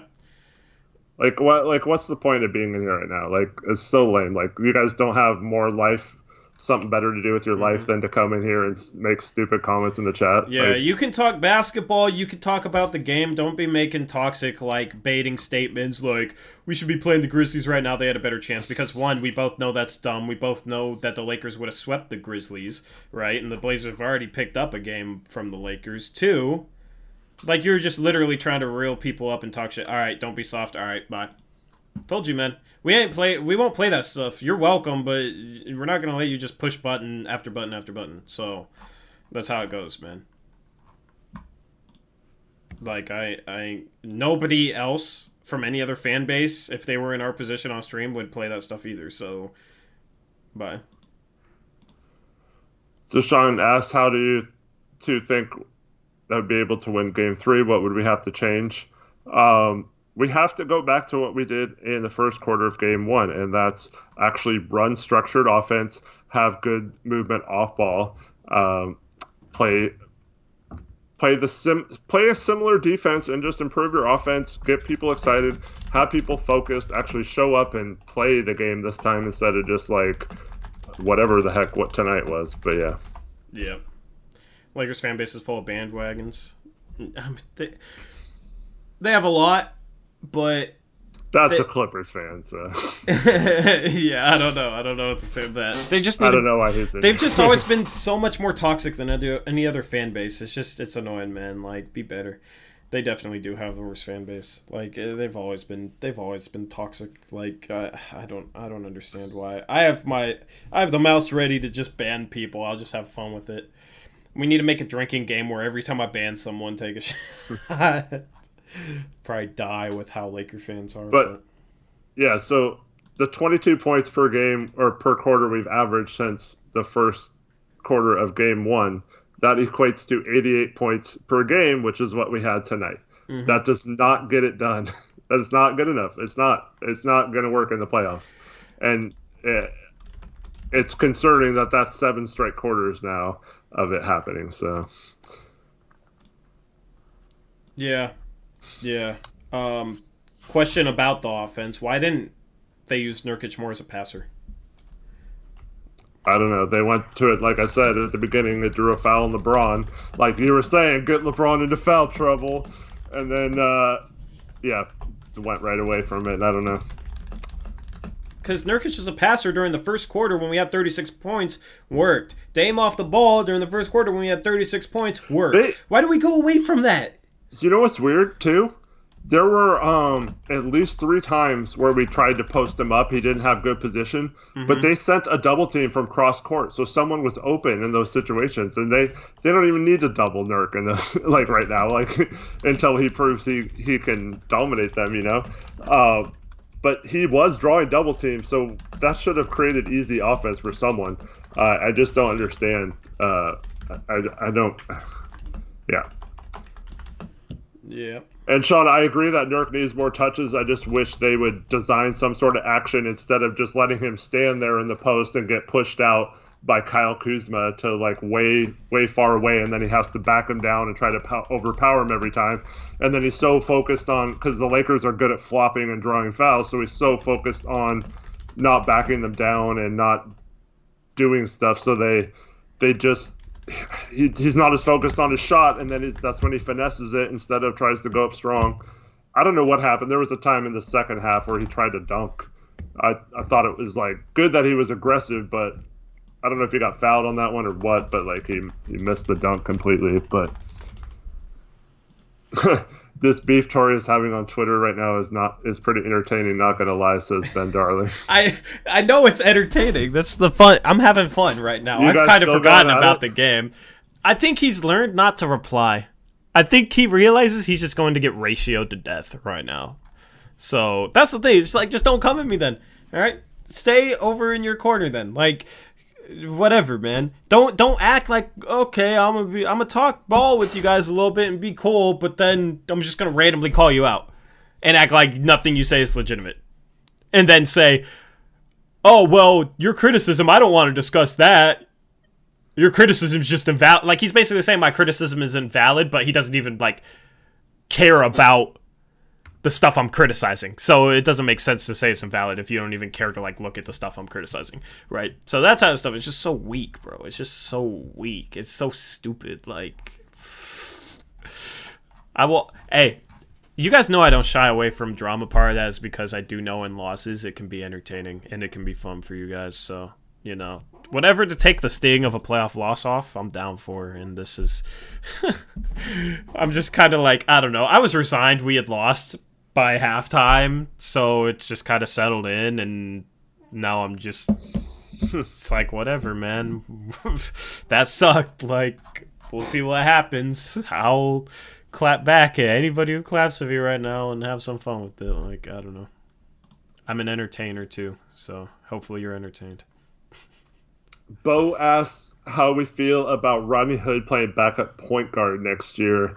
I don't like that idea. You see what that's doing to a guy like Anthony Simons right now. I think when you run the offense versus when you're a scorer, it just takes too much responsibility to do so. And it takes a special type of player. When I like Hood's game, but not as like a facilitator or ball handler. He's not the greatest passer.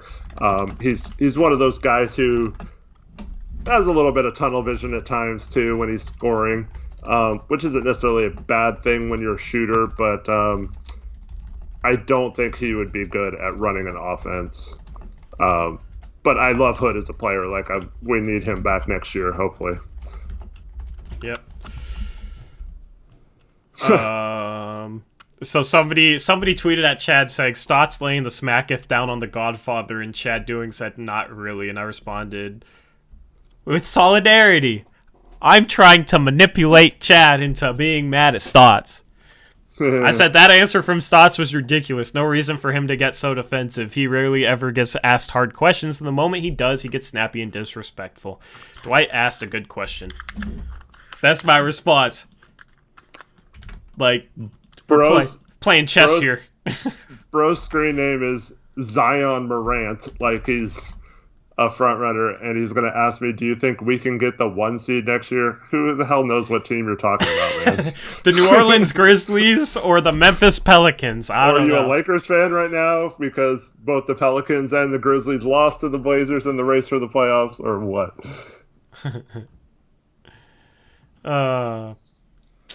Yep. It would be nice to have a Ariza right now, but he would have made a damn bit of difference tonight. Like, we just didn't have it. We didn't have it tonight. Like, no personnel would have made up for that. Chad Tanox says, Chad slowly getting woke. Zion Morant's actually your name. Yeah, right, man.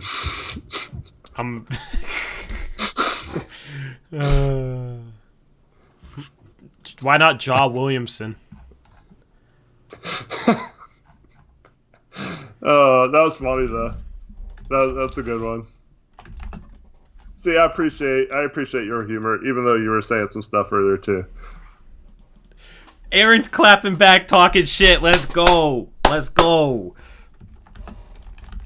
What? Aaron was? Uh-huh. He said, did he though? Nah, he would wet himself in a room alone with Stotts talking basketball. He'd get ripped to shreds. It's fine to make criticism and offer observations and solutions, but he is over the top. I gave him a chance to be civil, but he couldn't handle it. Childish.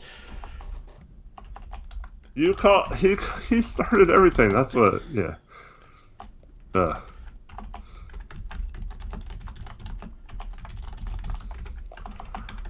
Alvaro asked how Ant played in garbage time. I thought he did okay. He was 2 for 3 from three-pointer, I think. He missed a couple runners, but he had 11 points, 15 minutes. Yeah, not bad. It's actually a +6 on the night. Man, Dame was a -29. CJ and Nurk were -28. Carmelo -26. That's bad. Bad. This game was all bad. Yeah, I forgot who it was. I think it was Jeff Van Gundy. Was saying that he really likes his demeanor on the court, and I agree. He's got that, I just like the way he plays. And I know he's still far away from being a force in the game, but I still have hopes for Anthony to be a good player in this league.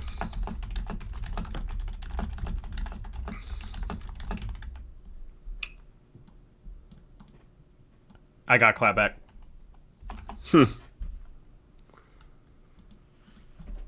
Destro, man, that's not cool. What? He said Dame is a dislocated ginger. What? He meant to say finger. I don't know what that means.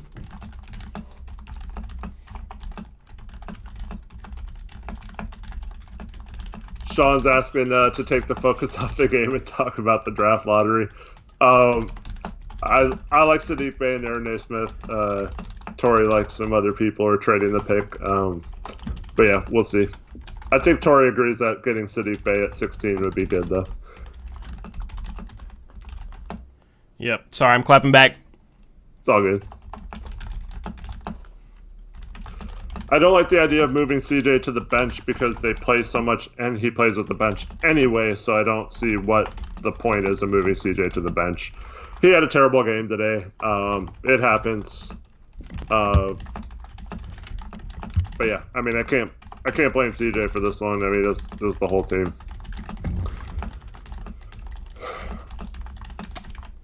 I think Sadiq could maybe play some 4 if he bulks up a little bit, but right now he's primarily a 3.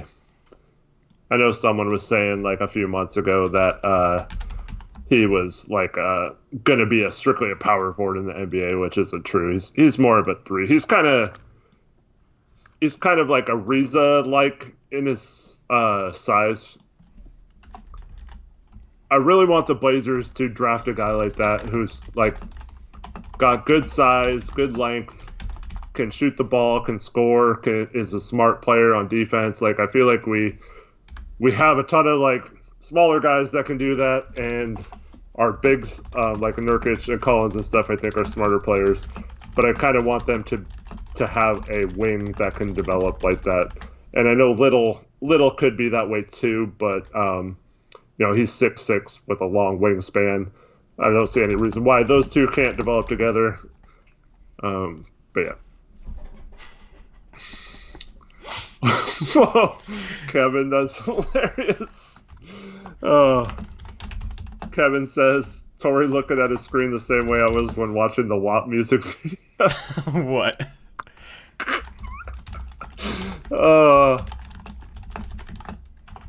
That's funny.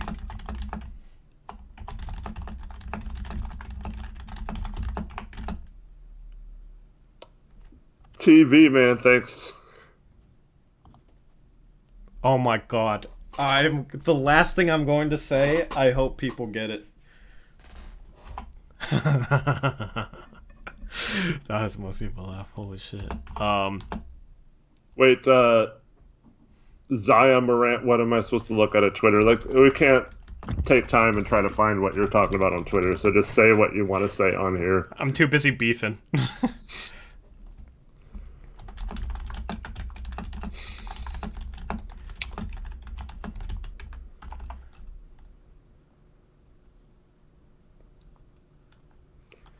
Who's TV in here? Who is that, and what's your name on YouTube here? Or do you just not comment? Yeah, I want to know for sure.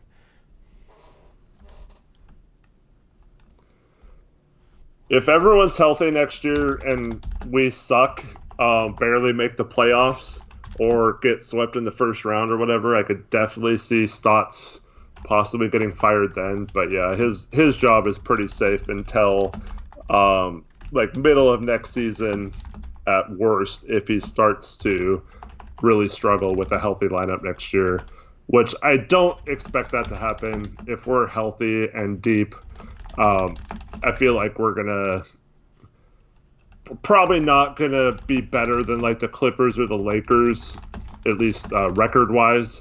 But I definitely see us in the mix for the 3rd seed next year if everything goes right. Delano Steele, what's up, man? He hopes his Knicks draft Killian Hayes. Man, I'm sorry, your Knicks got screwed again. How many years in a row is that I'm not having any luck in the lottery, man? It's got to be tough. You. Oh my goodness, bro.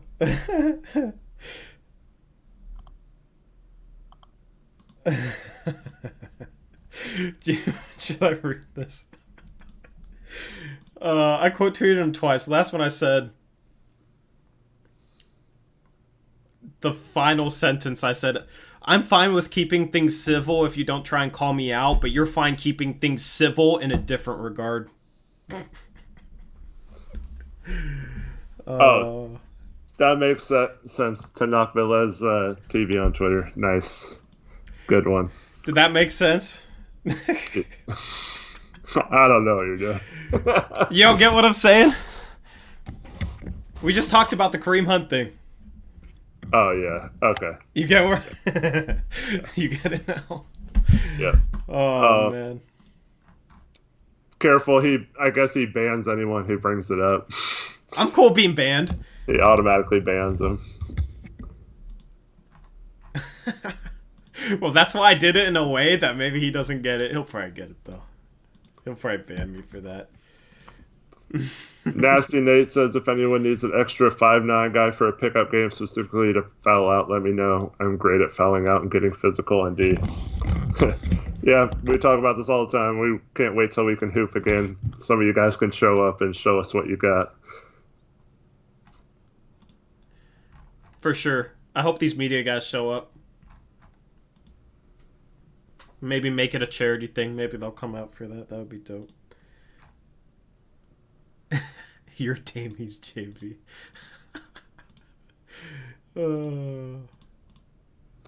This is fun. I didn't think I'd enjoy this post-game stream, but I'm having fun.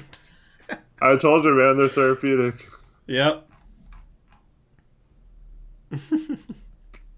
My mom thinks it might have to do with them moving hotels. Maybe. Honestly, karma's gone. That could mess up your mojo. I mean, I don't know, though. Like, they've had these problems for a while.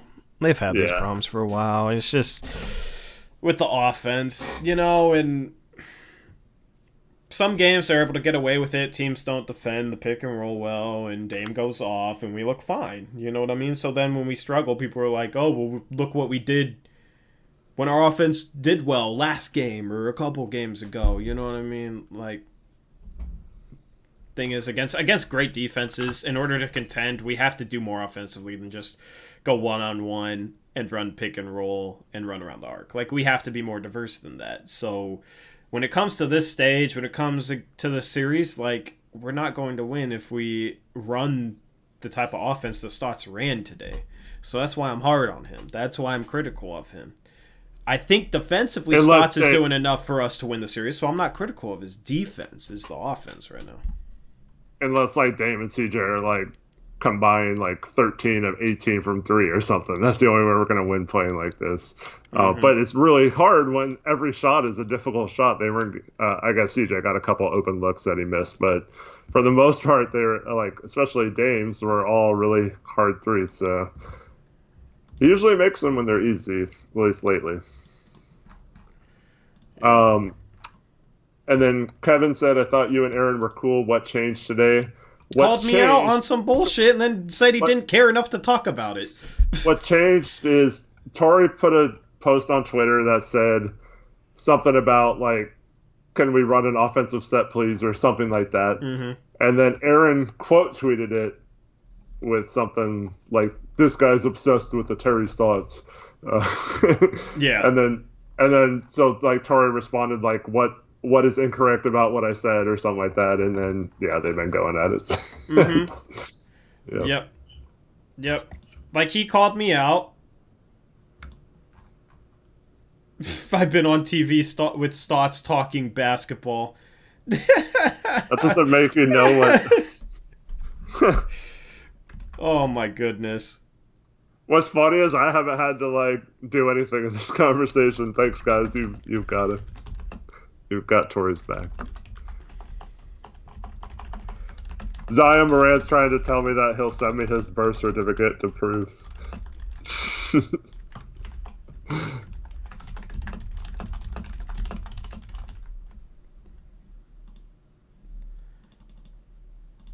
I've been on TV with Stotts talking basketball. Like, that automatically means you know what you're talking about. Bro. That's so stupid, man. Oh. RIP Blazers, man. Come on. After all this year, you have not gotten better with your trade suggestions. Like, come on. What's the point? What are we doing if you're not going to listen to us anymore? I have some advice for you. Just any suggestion you have with the words sign and trade in them, just eliminate those from your vocabulary and don't even post them anymore. And your quality of posts will improve a lot. Yep. Love you, man. Also listen to us, and then maybe your post will be on topic. Oh, man. R.I.P., man. I love you, bro. Anyway. Oh, my goodness, man. Yeah. Someone What should I change my name to? Yeah, I don't like Josh Green at all. I'm not a fan of his, nor am I a fan of any of the 3 Arizona prospects, Najee or Mannion. I don't like any of those Arizona guys. players don't seem to live up to their draft selection, I feel like. Well, Ayton was pretty good this year. But he was when number 1. Like, yeah. I mean, he's still, it's too early on him, but like guys in the past, it's I don't know. Sean has a good point. Hopefully Skip Bayless does some BS tomorrow because he was praising Dame after game 1, and now, yeah, we need some motivation again. I hate that. Dude, that's such a weak answer. Oh, I've actually talked to Stotts. Yeah, it's your freaking job to talk to him, you dumbass. Bro, so Chad responded to Pinwheel Empire. I can't see what Pinwheel Empire tweeted at him, but Chad said the question is fair. Welcome to this side of the Stotts debate, Chad. Now you realize, I assume it's some BS. We're like, they were calling out Dwight James and Stotts can do no wrong. Who's ever blocked on, or not blocked by Pinwheel Empire, tweet what, or post in chat what they said. Yeah, copy paste it. Oh, this is like such a game to me. It's so funny. Oh my goodness. But we'll get into more off-season type questions later. I think the Whiteside thing depends solely on how we finish the season. If it goes like it did tonight, I could see Whiteside leaving and us not really offering him a contract. If it goes more like it did game 1, then I could see us definitely trying to re-sign him. The other guys will be, anyone else is going to be tough to sign because Whiteside we have his bird rights for, so we don't have to use any kind of exceptions or anything, even if we don't have cap space. So yeah, I'd say it's probably 50-50 right now. Same with Melo. Thoughts on Kevin Love? He'd be a horrible fit on our roster and has a horrible contract. I guess I wouldn't mind him as a cheap, like, lower end contract player, but with his contract, what you'd have to give up to get him, considering we don't have any pieces to add up to his contract to get him, it's pretty much impossible to get guys like Kevin Love, LaMarcus Aldridge, or like a Blake Griffin. Those kind of players are completely off the table this summer. So yeah, I don't think any of those guys are a possibility. Yep. So Dame is gonna play game 3, he said. We'll see how he does with the finger. I hope he does. At least this is offhand, yeah. I don't think pointer finger. Probably not the best finger, but still. I mean, he'll suck it up through the pain. So he's just playing in pain. Dame's playing in pain. You know what I mean? It shouldn't be an excuse, right? It shouldn't stop him from doing anything. Like, Dame wouldn't want people to, like, make excuses for him based off it, so I'm not going to make any excuses for Dame off it. I think that's a sign of respect to Dame's attitude, which I love, if that makes sense. So I might, like, if people say, oh, it's his finger, I'll be like, nah, don't use that as an excuse, man. He wouldn't, like, that's just respect to his attitude in a way, I feel like. So I might tell people not to use that as an excuse because I know people will if he struggles. I don't know how I feel about that. But I just always try and adopt Dame's mentality when it comes to just watching a Dame-led team. Like, he's not going to make excuses. Dame should have came out in the press conference with like 18 bags of ice. Yeah, on he's the one finger. opposite of Paul George. So let's not treat him like he's Paul George and make excuses for him. Right? Thing is, Dame actually has an injury, and he's not going to make excuses. Paul George doesn't have an injury, and he's sitting here with an ice pack like he does. That Clippers guy we're following on Twitter was like, I don't understand why everyone's so mean to Paul George. Really? Do you really not understand? Like, he's been on your team for less than a year, dude. Shut up. I can understand why other fans wouldn't like Nurkic or somebody. You know what I mean? But I love that about Nurkic. It doesn't take away from my love for him. Like. Did you see what Pinwheel Empire said to Chad? No, what did he say? Coming from a biased coworker. Oh, yeah. About Dwight, yeah. So, go get him, Chad. Come on. I know, It'd be- man. I agree with Ash. It'd be so weird being like dogs with Shan. Bro, I'm like Like trying to like.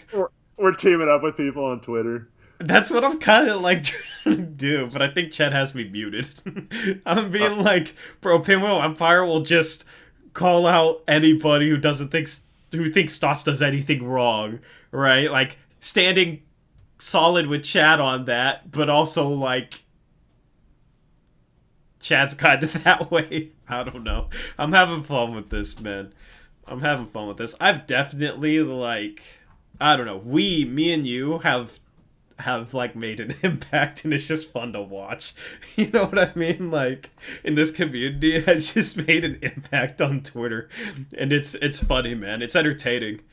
You guys are awesome, bro. We're power in numbers. Like I don't even know. Like a lot of the trolling and a lot of the talk. It's like kind of a game to me. It is annoying, and it is like ridiculous, and I do mean what I say in regards to them. But it's also like kind of funny to just take a step back and look at it like how things are, man.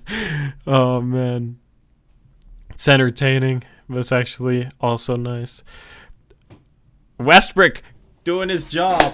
Westbrook, how does it feel to wield the banhammer, bro? How does it feel? I have given you access to the holy banhammer. Do you feel powerful? Isn't it such a powerful feeling just to control somebody's life, where you could just ban them for 5 minutes and they're just banned?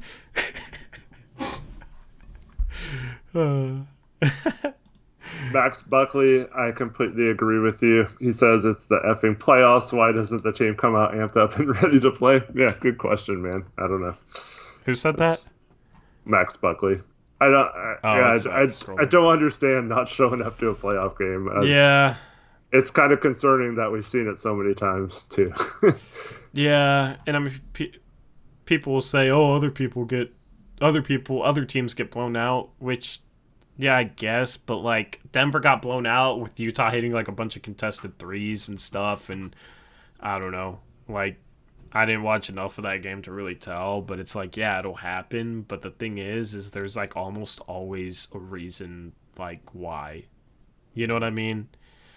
Like, I don't know, if we ran better offense, you know, and we ran productive offense and we still didn't execute, if we did some of the things that I want to see from our offense, then like I'm not going to blame Stotts, you know, if the players don't execute it right and we're trying to do something, you know, productive, which our offense today was just ridiculous, you know what I mean? So it's not like if we get blown out, we could get blown out in a situation where Stotts coaches a fine game and Stotts coaches a good game. We could get blown out just because of the players. Like, that's obviously possible. You know what I mean? Like, in regards to defense, like, I thought Stotts did what he could with the defense. We could have, you know, still struggled to score. You know, maybe we get the bigs with good position off of cross screens and they miss shots. You know what I mean? But at least we actually, like, get the ball inside and try and get good shots around the rim through our offense. Like, in that situation, like, how can you blame Stotts? You can't, even if we get blown out. It's not, like, tied to the result. It's tied to, like, and that's the mistake people make, is they just tie things too much to the result.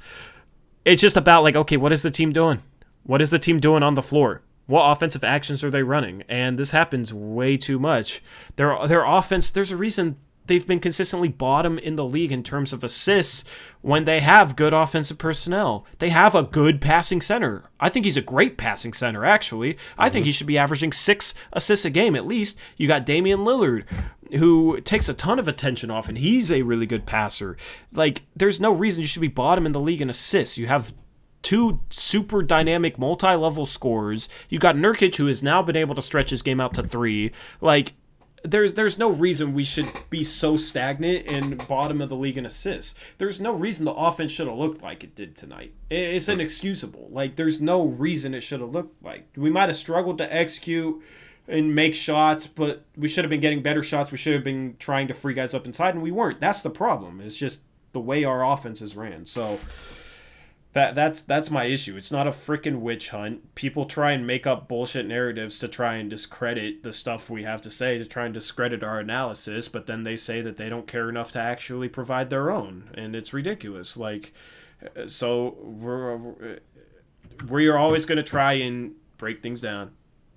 And hopefully people learn from watching us. I love hearing people say they've learned a lot about basketball from watching us. You know what I mean? It's not about being toxic towards Terry Stotts. It's not about beefing with media. You know what I mean? Like all this, I'll play into it if they start it, you know? And Aaron started it tonight, so I'm playing into it and I'm clapping back. Like that's just how it is. And it is fun, you know what I mean? But it's just about trying to provide in-depth analysis.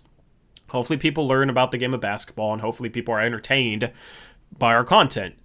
Hopefully, you know, this is a place where after a bad loss, you know, hopefully it's nice for you guys to watch this and you guys aren't as frustrated, you know, and you guys are hopefully it cheers you up. After a win, this is a place where you can come have fun and get hyped, like after game one. It was a party on Tuesday, yeah. And it was an absolute party, bro. That was so much fun. So, like, that's what this channel is about. You'll have, like, Aaron, I bet you if somebody, like, asked him about our channel, oh, those guys are just toxic, right? Just because the stuff he started tonight, he started it, right? He would tell you, oh, platform's toxic. A lot of media people would tell you that, but that's just because we don't put up with the stuff that they send towards us, and it's basically always us responding to them just completely trying to shit on us and discredit us and call us out on stuff that they can't even talk about, that they won't even talk about. So, yeah, I mean, you guys that watch us know what it is. Hopefully we'll be able to grow to the point that, you know, more people figure out, like, oh, these guys actually know basketball. They know what they're talking about. People can disagree with us, but the thing is, you know, hopefully they learn about basketball to the point where they disagree with us in a valid way, where they can actually break things down, where they can actually talk with us. That would be dope as hell if people learned about the game from basketball with us, but then, like, disagreed in a way like Jake Carey disagrees. He knows basketball well. He just sees things differently. Like, it is a bit subjective in a regard, you know? So, I don't know. It's dope if somebody knows what they're talking about and disagrees with me. That means we can have, like, an in-depth basketball conversation, and I enjoy that. So, I mean, that's what this channel is about. You guys know that, and I feel like that's why, you know, the people that do watch us regularly do respect us. And I appreciate your guys' support and, like, in everything. So, I don't know. That's just my tangent on what this channel is about. I don't know if you want to add to that, Eric. Nope, I think you summed it up pretty well. Yep. But Trevin does have an important question. What did he say? Why is one of the hashtags full highlights? Because it could get more people in here. Because it shows up on the search engine higher. You're trying to trick people, I see. No, I mean, people will see this. I mean, maybe, yeah. But, like, it's a marketing thing. It's not like I'm clickbaiting the title, right? The thing is, the tag won't show up until you click on the video. So it's not like the title is misleading. People don't see the full highlights tag until it shows up on the video. It just might put the video higher if people search full highlights, if that makes sense. So that's why I have, like, Damian Lillard, Yusuf Nurkic, all that in there. So if people search those key terms, it gets ranked higher. But it's nothing with, like, the title or the thumbnail. So it's nothing that, like, misleads people to click on it. It just gets it ranking higher. All right, bro.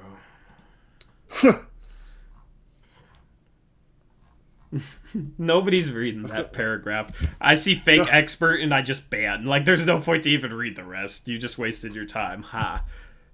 Okay, so, like, we've joked around about fighting, but when have I ever acted like I was, like, some sort of fake tough guy or whatever? I'm not like Kevin Garnett out here or something, you know?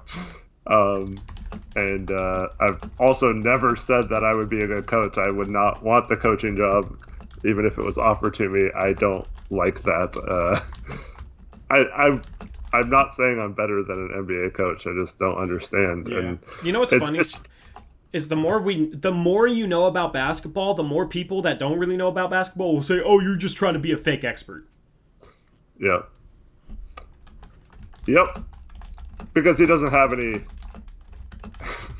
That was kind of a joke about KG, but he was always known as kind of a fake tough guy. Yeah. Or like Kendrick Perkins. But that's more because, like, guys in the 80s, like, a Charles Oakley would have kicked the crap out of a Kevin Garnett.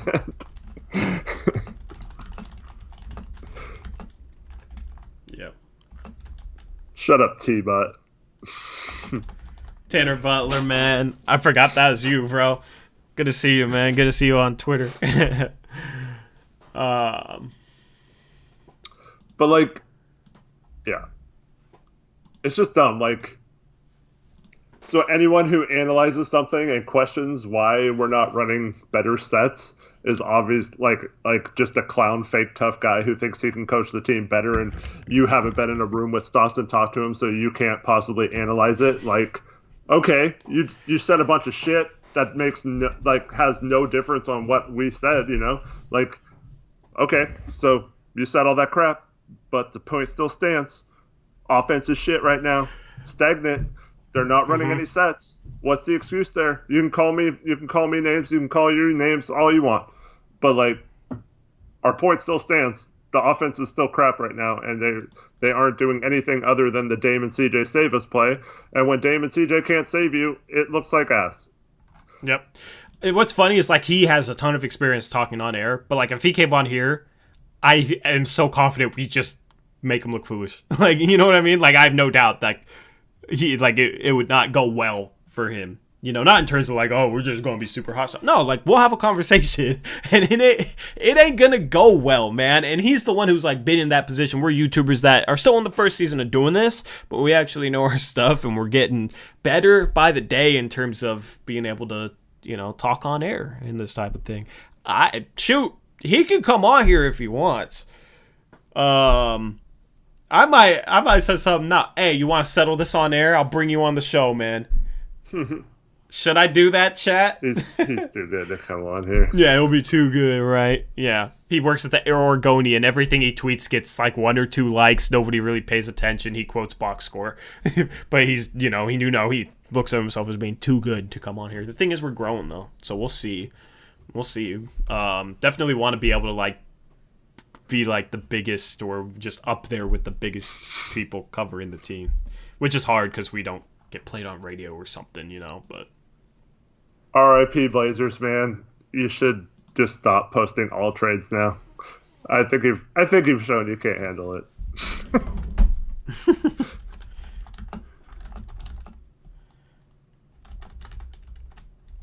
5,000 followers, 2 likes. Yeah, that's... X-Nay on the trade say. I didn't even mean to pin that. I didn't even know I could do that. That's dope. You'd have to hit like 2 to 3K average viewers to be top tier for Blazers media. Like average viewers at a time. Probably. I don't know what it would be. We're not even close. Like, we're not trying to pretend we are. The thing is... Just having fun. The thing is, a lot more people like listen or read the Oregonian casually. The people who watch us are like... we're tight with, you know what I mean? Like, I feel like people don't... there's definitely some people that watch us casually, but, like, I feel like we have, like, our community is I don't know. I don't know exactly how to explain it. Like, people buy into our platform more, if that makes sense. I don't know. Well, I feel like...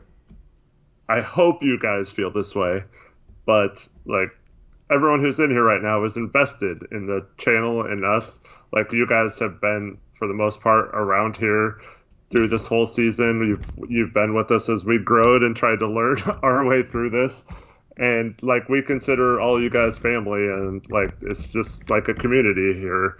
It's not like you're watching someone who you'll never, like, interact with or something. We try to, like... interact with you guys as much as possible and stuff, and like we really appreciate you guys. Edward said, I mean, you could potentially, depends on how your relations with the Blazers PR. I don't think we need relations with Blazers PR to grow big enough. You know what I mean? Like, you can, like, it's just about marketing. It's just about marketing, and a lot of people, like, you know, drive and listen to the radio while they drive. They don't really have that ability here, but I mean, we're going to create a website and launch that, like a legitimate website, a Blazers Edge style website, and launch that.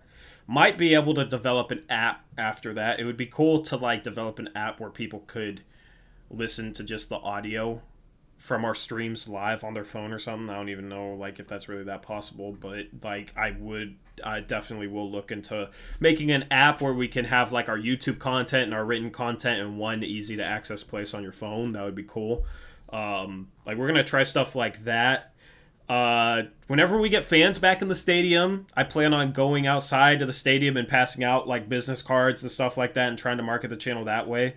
I wanted to do that this year. I kind of shied away from it, but I plan on doing that whenever we get fans back in the stadium.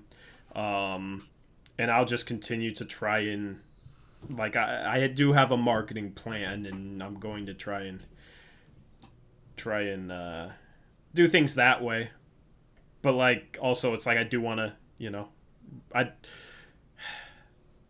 I don't want it to become like, I do want to remain like close with all the people that watch us now at the same time, you know what I mean? So, Yep. And I recognize like all your guys' names, and I wouldn't forget your guys' names. I recognize your names because you guys have been here. I've said Destrum like at least like I've said Destrum probably hundreds of times. You know what I mean? Like, so. Someone timestamp that. What?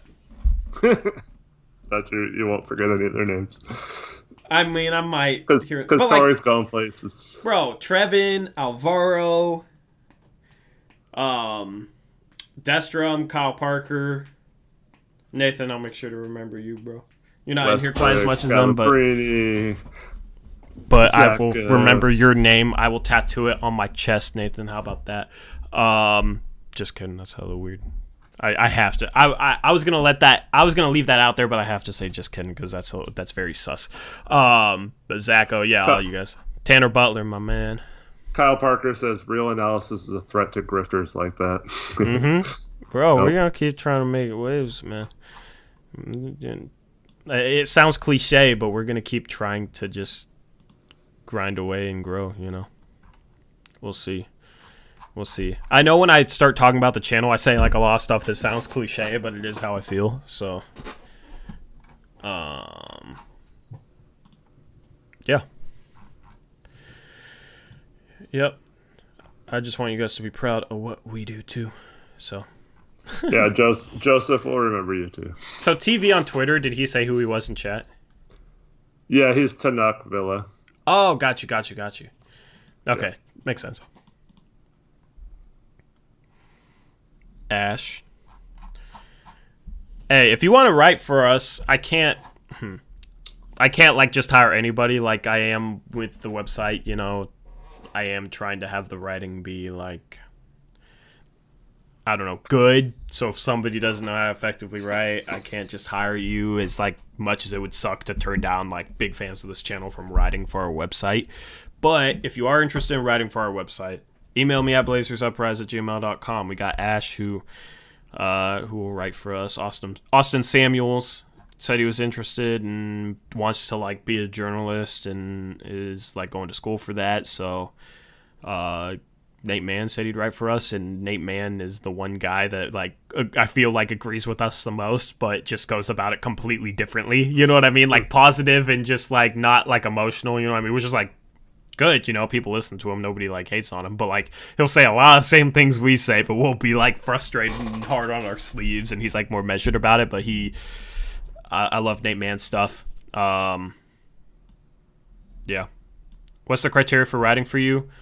You just have to know your basketball, right? Like there will be different types of articles we'll do, so like some people might do different type of stuff, but you just have to be a solid writer is about the only thing, and know basketball a bit. And because that's the thing, like something that would help grow the platform is just talking about like, I don't know, like Blazers Edge, man. They're doing stuff on like Dame's beef with Skip Bayless, like covering that and covering what Dame said and that type of stuff. Like there will be a lot of articles just in that vein where it's not even like breaking down basketball. It's just like news stuff or stuff on like social media or that type of thing. So if you're not like super comfortable like going in depth talking about basketball, like there will be roles for that with you. You just have to be able to write. Like me and Eric will write for sure, and I don't know, Nate might not be able to write hardly at all. I hope he writes for us because he does write for Blazers Edge too, so he does have like commitment there and does other things. But I would love to like get some of Nate's content on our website because his stuff is phenomenal. But we can't pay him. Like Blazers Edge makes so much money off their website because they're so popular that they're able to like pay their writers a little bit, and we're not able to do that yet. Hopefully in the future. Bo asked if Zach will be potentially back for Game 5. Anybody know the timeline? No clue. They said he'd be evaluated in a week, which means next Wednesday. Yeah. Your guess is as good as mine. Don't know. I mean, they said he was going to get reevaluated in a second opinion with the shoulder, and he ended up being out 4 months. Yeah. Yep. I could see him being out for the rest of the year. I could see him being back for Game 5. You never know with this team. They don't give enough information to know. I wish they would have just been upfront about Little from the beginning as well. But, yeah, not much we can do about that. Yep. Najee says, is there going to be an Instagram page? I was going to, have some people help me run the Instagram page, but I also wanted to get the Blazers Uprise Twitter back, which is hard, and I don't know what exactly I'm going to do, but I'm hoping, I don't know, at some point I could maybe get the Twitter page back, and at that point I would kind of develop a social media strategy for both Instagram and our channel Twitter page, if that makes sense.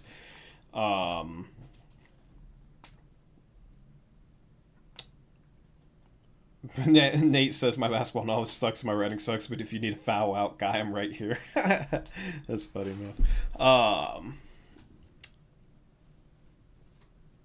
Trevin, man, you're always on Twitter, and I'd rather have you post polls than steal them from me. Did you see that last night? You know that poll that I was gonna say? He posted it within 50 minutes. I was working and stuff. I'm like, bro. But he worded it differently, man. He worded it okay. His wording was super confusing to me, though. I thought maybe it wasn't to you, but I was like, Trevin, what are you talking about? T-But's got a picture of Zacho in 4th grade when he was on his brother's basketball team. You guys know each other, kind of? Random. Keep on keeping on, RIP Blazers. I'm going to start calling them RIP Blazers. I'm too lazy to say RIP anymore. Actually, RIP Blazers. Nobody would know who I'm talking about. Ariza in her 16th for Dinwiddie. Dude, what?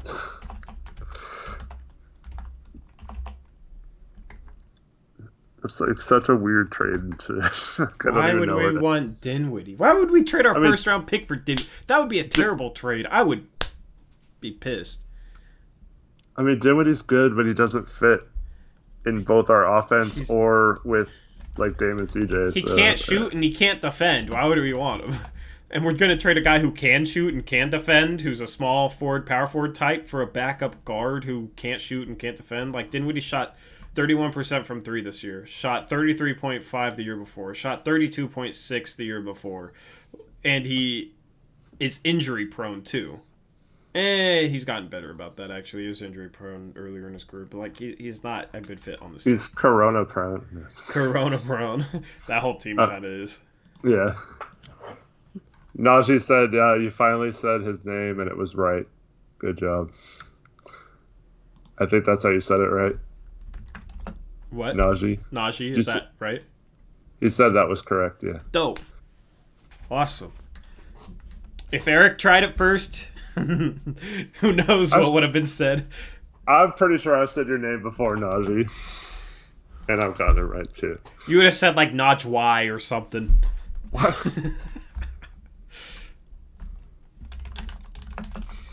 Yeah, I don't even know. I'm pretty sure I've said it right before. OG and a new boy. And a new boy. What was the other one? Didn't you say... You said Valanciunas really weird one time. Yeah, maybe. I don't remember. There's a stretch where you said 3 or 4 names in the course of a week where it was just what? But I had heard you say a couple of their names before and said it right, so I was like, Eric, you okay this week, man? Because it's that week you said and a new boy. That's funny. I don't have access to the correct pronunciations of all these players. So. No, it's fun giving you a little crap for that. And a new boy, that'll always. If we were playing in a series against Toronto, that would be rough. Sounds like a rap name. OJ and a new boy. OJ New Boy. OG New Boy. That sounds like a rap name. What do you face palm into? Rip Blazers. Oh. A reason are second for TLC and Temple. I don't think that's not even close to working financially, too.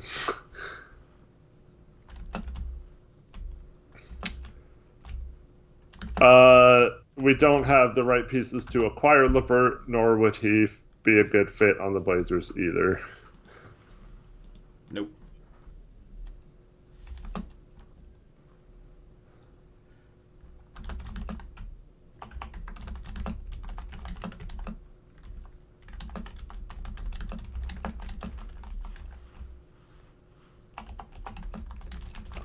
Mario for Jake Layman, that'd be a good trade.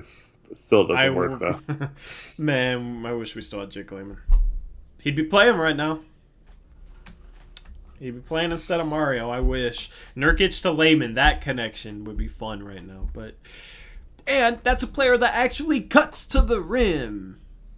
Which is why I think Stotts didn't like him. He cut to the rim too much out of the set. He was supposed to run. You're supposed to stand there. He was supposed to run around the arc and take a handoff, then hand it back off to CJ, but instead he back cut too much, man.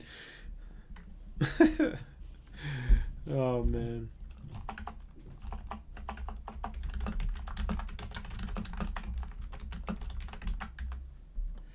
Anyway.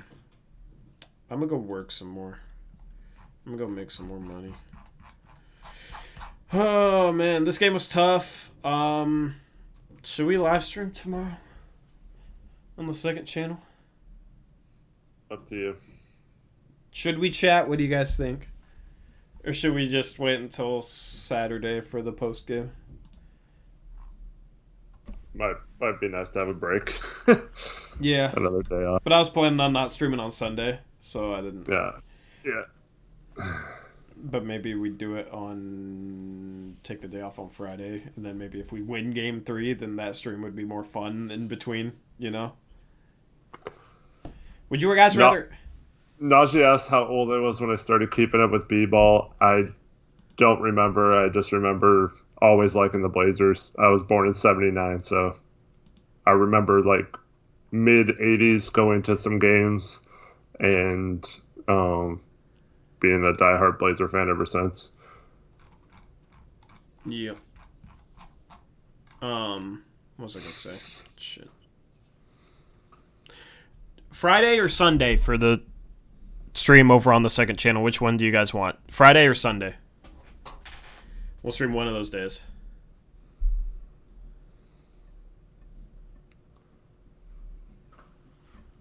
I don't know what the T, but he's saying that too. I think he's talking to Zacho, maybe. Oh, got you. About Tori's the been picture. a Blazer fan since 1967. Yeah, I had a past life. I was, yeah. 3 years before the Blazers existed.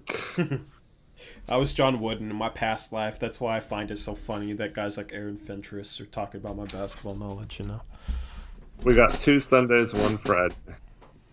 2 Sundays. 3 Sundays, 4 Sundays. Now I want an ice cream sundae. 4-2. Man. Counting this gonna be like picks against the 4-3. spread. 5-3. How about Fun Day? Fun day. Sunday fun day. I run this channel like a democracy. I'm letting you guys have a voice.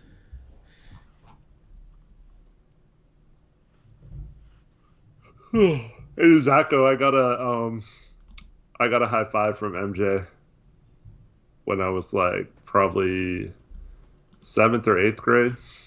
Oh, no wonder you're so good at basketball. Yep. He gave you skill through osmosis with that high five, just like Thanks. Terry, Thanks, man. just like Terry Stotts apparently gave Aaron Fentress basketball knowledge just by talking to him. I don't know if you saw that tweet or if I said it, but oh my goodness. Again, I don't know what team you're talking about, Zion Morant. The Pelicans and the Grizzlies cannot get the 3rd seed next year. The Blazers should be in the mix for the 3rd seed, yes. Yep.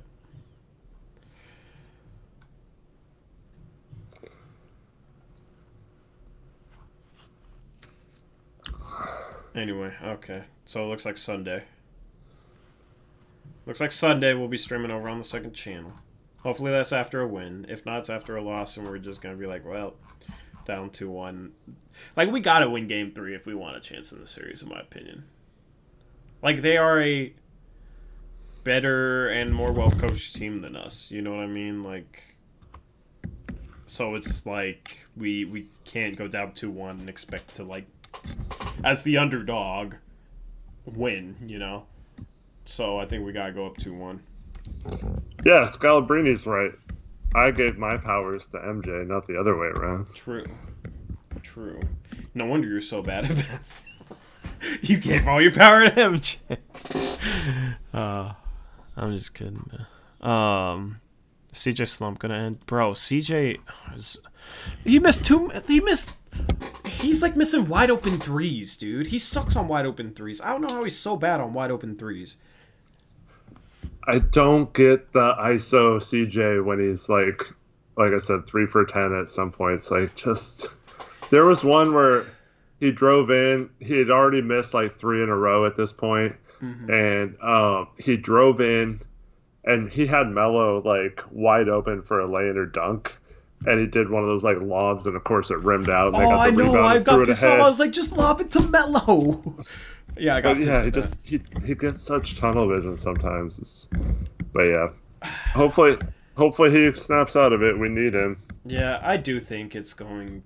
I don't know. Sometimes I do wonder if, like, the only way we're going to be able to contend is if, like, a Kawhi Leonard becomes available and we can somehow make a move for him by, like, trading CJ to a third team who gives up young assets, like, some team that really wants CJ.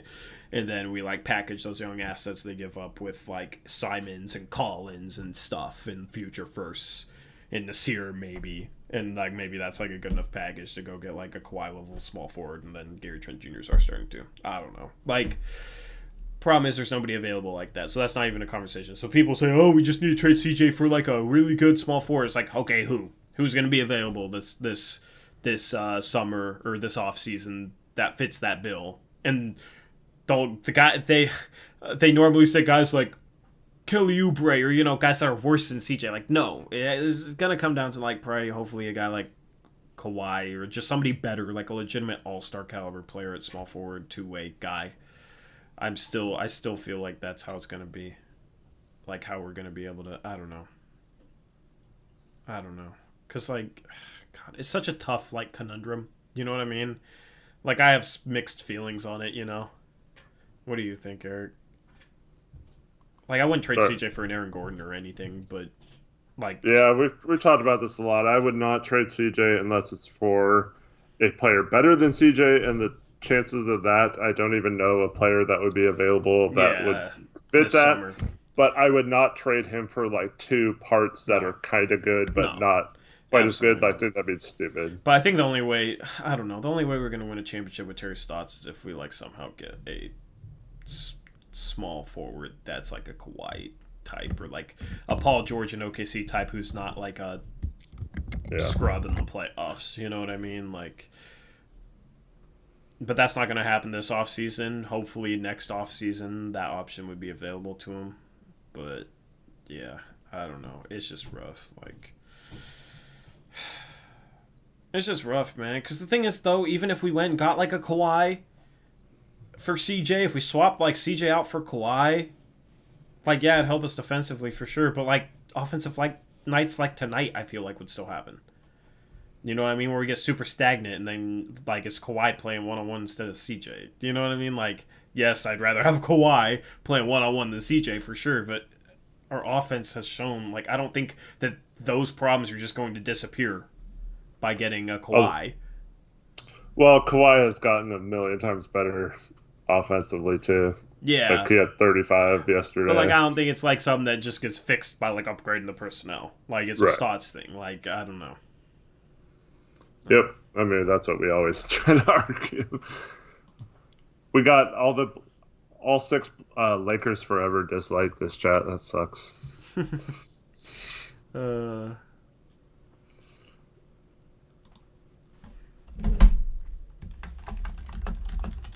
Alright. I'm too Twitter fingery today. Are you still going at it with her? No, I'm responding to somebody giving Dwight James crap for Dwight tweeting about Stotts leaving Damon. Yeah, see, I don't know. I wish it was a question about his offense. I know, me too. I wish Dwight or someone would just be like, so Terry, you're thought of as an offensive genius. Why is it your offense sucks in the playoffs? Like, why was your offense so stagnant with no ball movement, with no... I mean, here's what I'd say. I'd be like... Good question, Dwight. We didn't make shots. I'd be like, Terry, to me, it seemed like you guys were struggling to hit jump shots, but that's all you were selling for. The offense was just heavy isolation and pick and roll, even though that's not really what was working. Did you think about potentially switching it up and kind of moving away from that to hopefully get better shots inside the arc? And, you know, I phrase a question like that. He would get defensive as fuck against you if you. I know. And then I'd get fired by Olshey somehow. Yeah. You know, like, even if, like, I'd get fired from my own YouTube channel by Olshey or something. You try to sign in, it would be like your account's been suspended. Yeah, Olshey contacted YouTube and got my ass suspended. Crap. Can we ban Trump for Oregon, please? Like, ban what? Ban Trump for Oregon, please. It's one thing to come in here and, like, whatever, if you like Trump, whatever, but don't try to tell people that we're supporting Trump. Like, screw hell up. no, fuck no. The hell? Never, man. What's funny is I was on Twitter and I was reading something on the right side about, and it was Trump, and then you said that, and I was like, huh. Screw Trump. If you like Trump, that's fine. I don't like Trump. That's my opinion. I'm not trying to drive anybody away who's a Republican or something. My problem is telling people that we like him. Like, don't try to freaking tell. Because I don't even be saying anything about him. Yeah. That's all we've been asking is don't freaking start beefs with us in our own YouTube videos, and don't impersonate us and be stupid. Don't talk crap about us, and like, let's have real conversations. If you want to disagree with us or call out what we're saying, great. Like, we like arguments. Yeah. Trevin, yeah. But Tanakh, that sucks, man. I'm sorry you had to experience that. Anyways, Blazers in 7. I hope so, man. Anyway, we are gonna log off. I am gonna go work a little bit. And looks like we're gonna not stream tomorrow. We're gonna take a day off tomorrow, and then we'll be back. Or Saturday maybe we'll surprise people. Will we? That'd be a surprise to me. But we will stream Sunday instead, is the plan. So, anyway, yeah, this game sucked. Hopefully next game goes better. Hopefully Dame's okay. Hopefully our offense isn't such a joke next time. And I will see you guys then. So thank you guys for all your support. Appreciate you guys tuning in. And until next time, peace out. Go Blazers.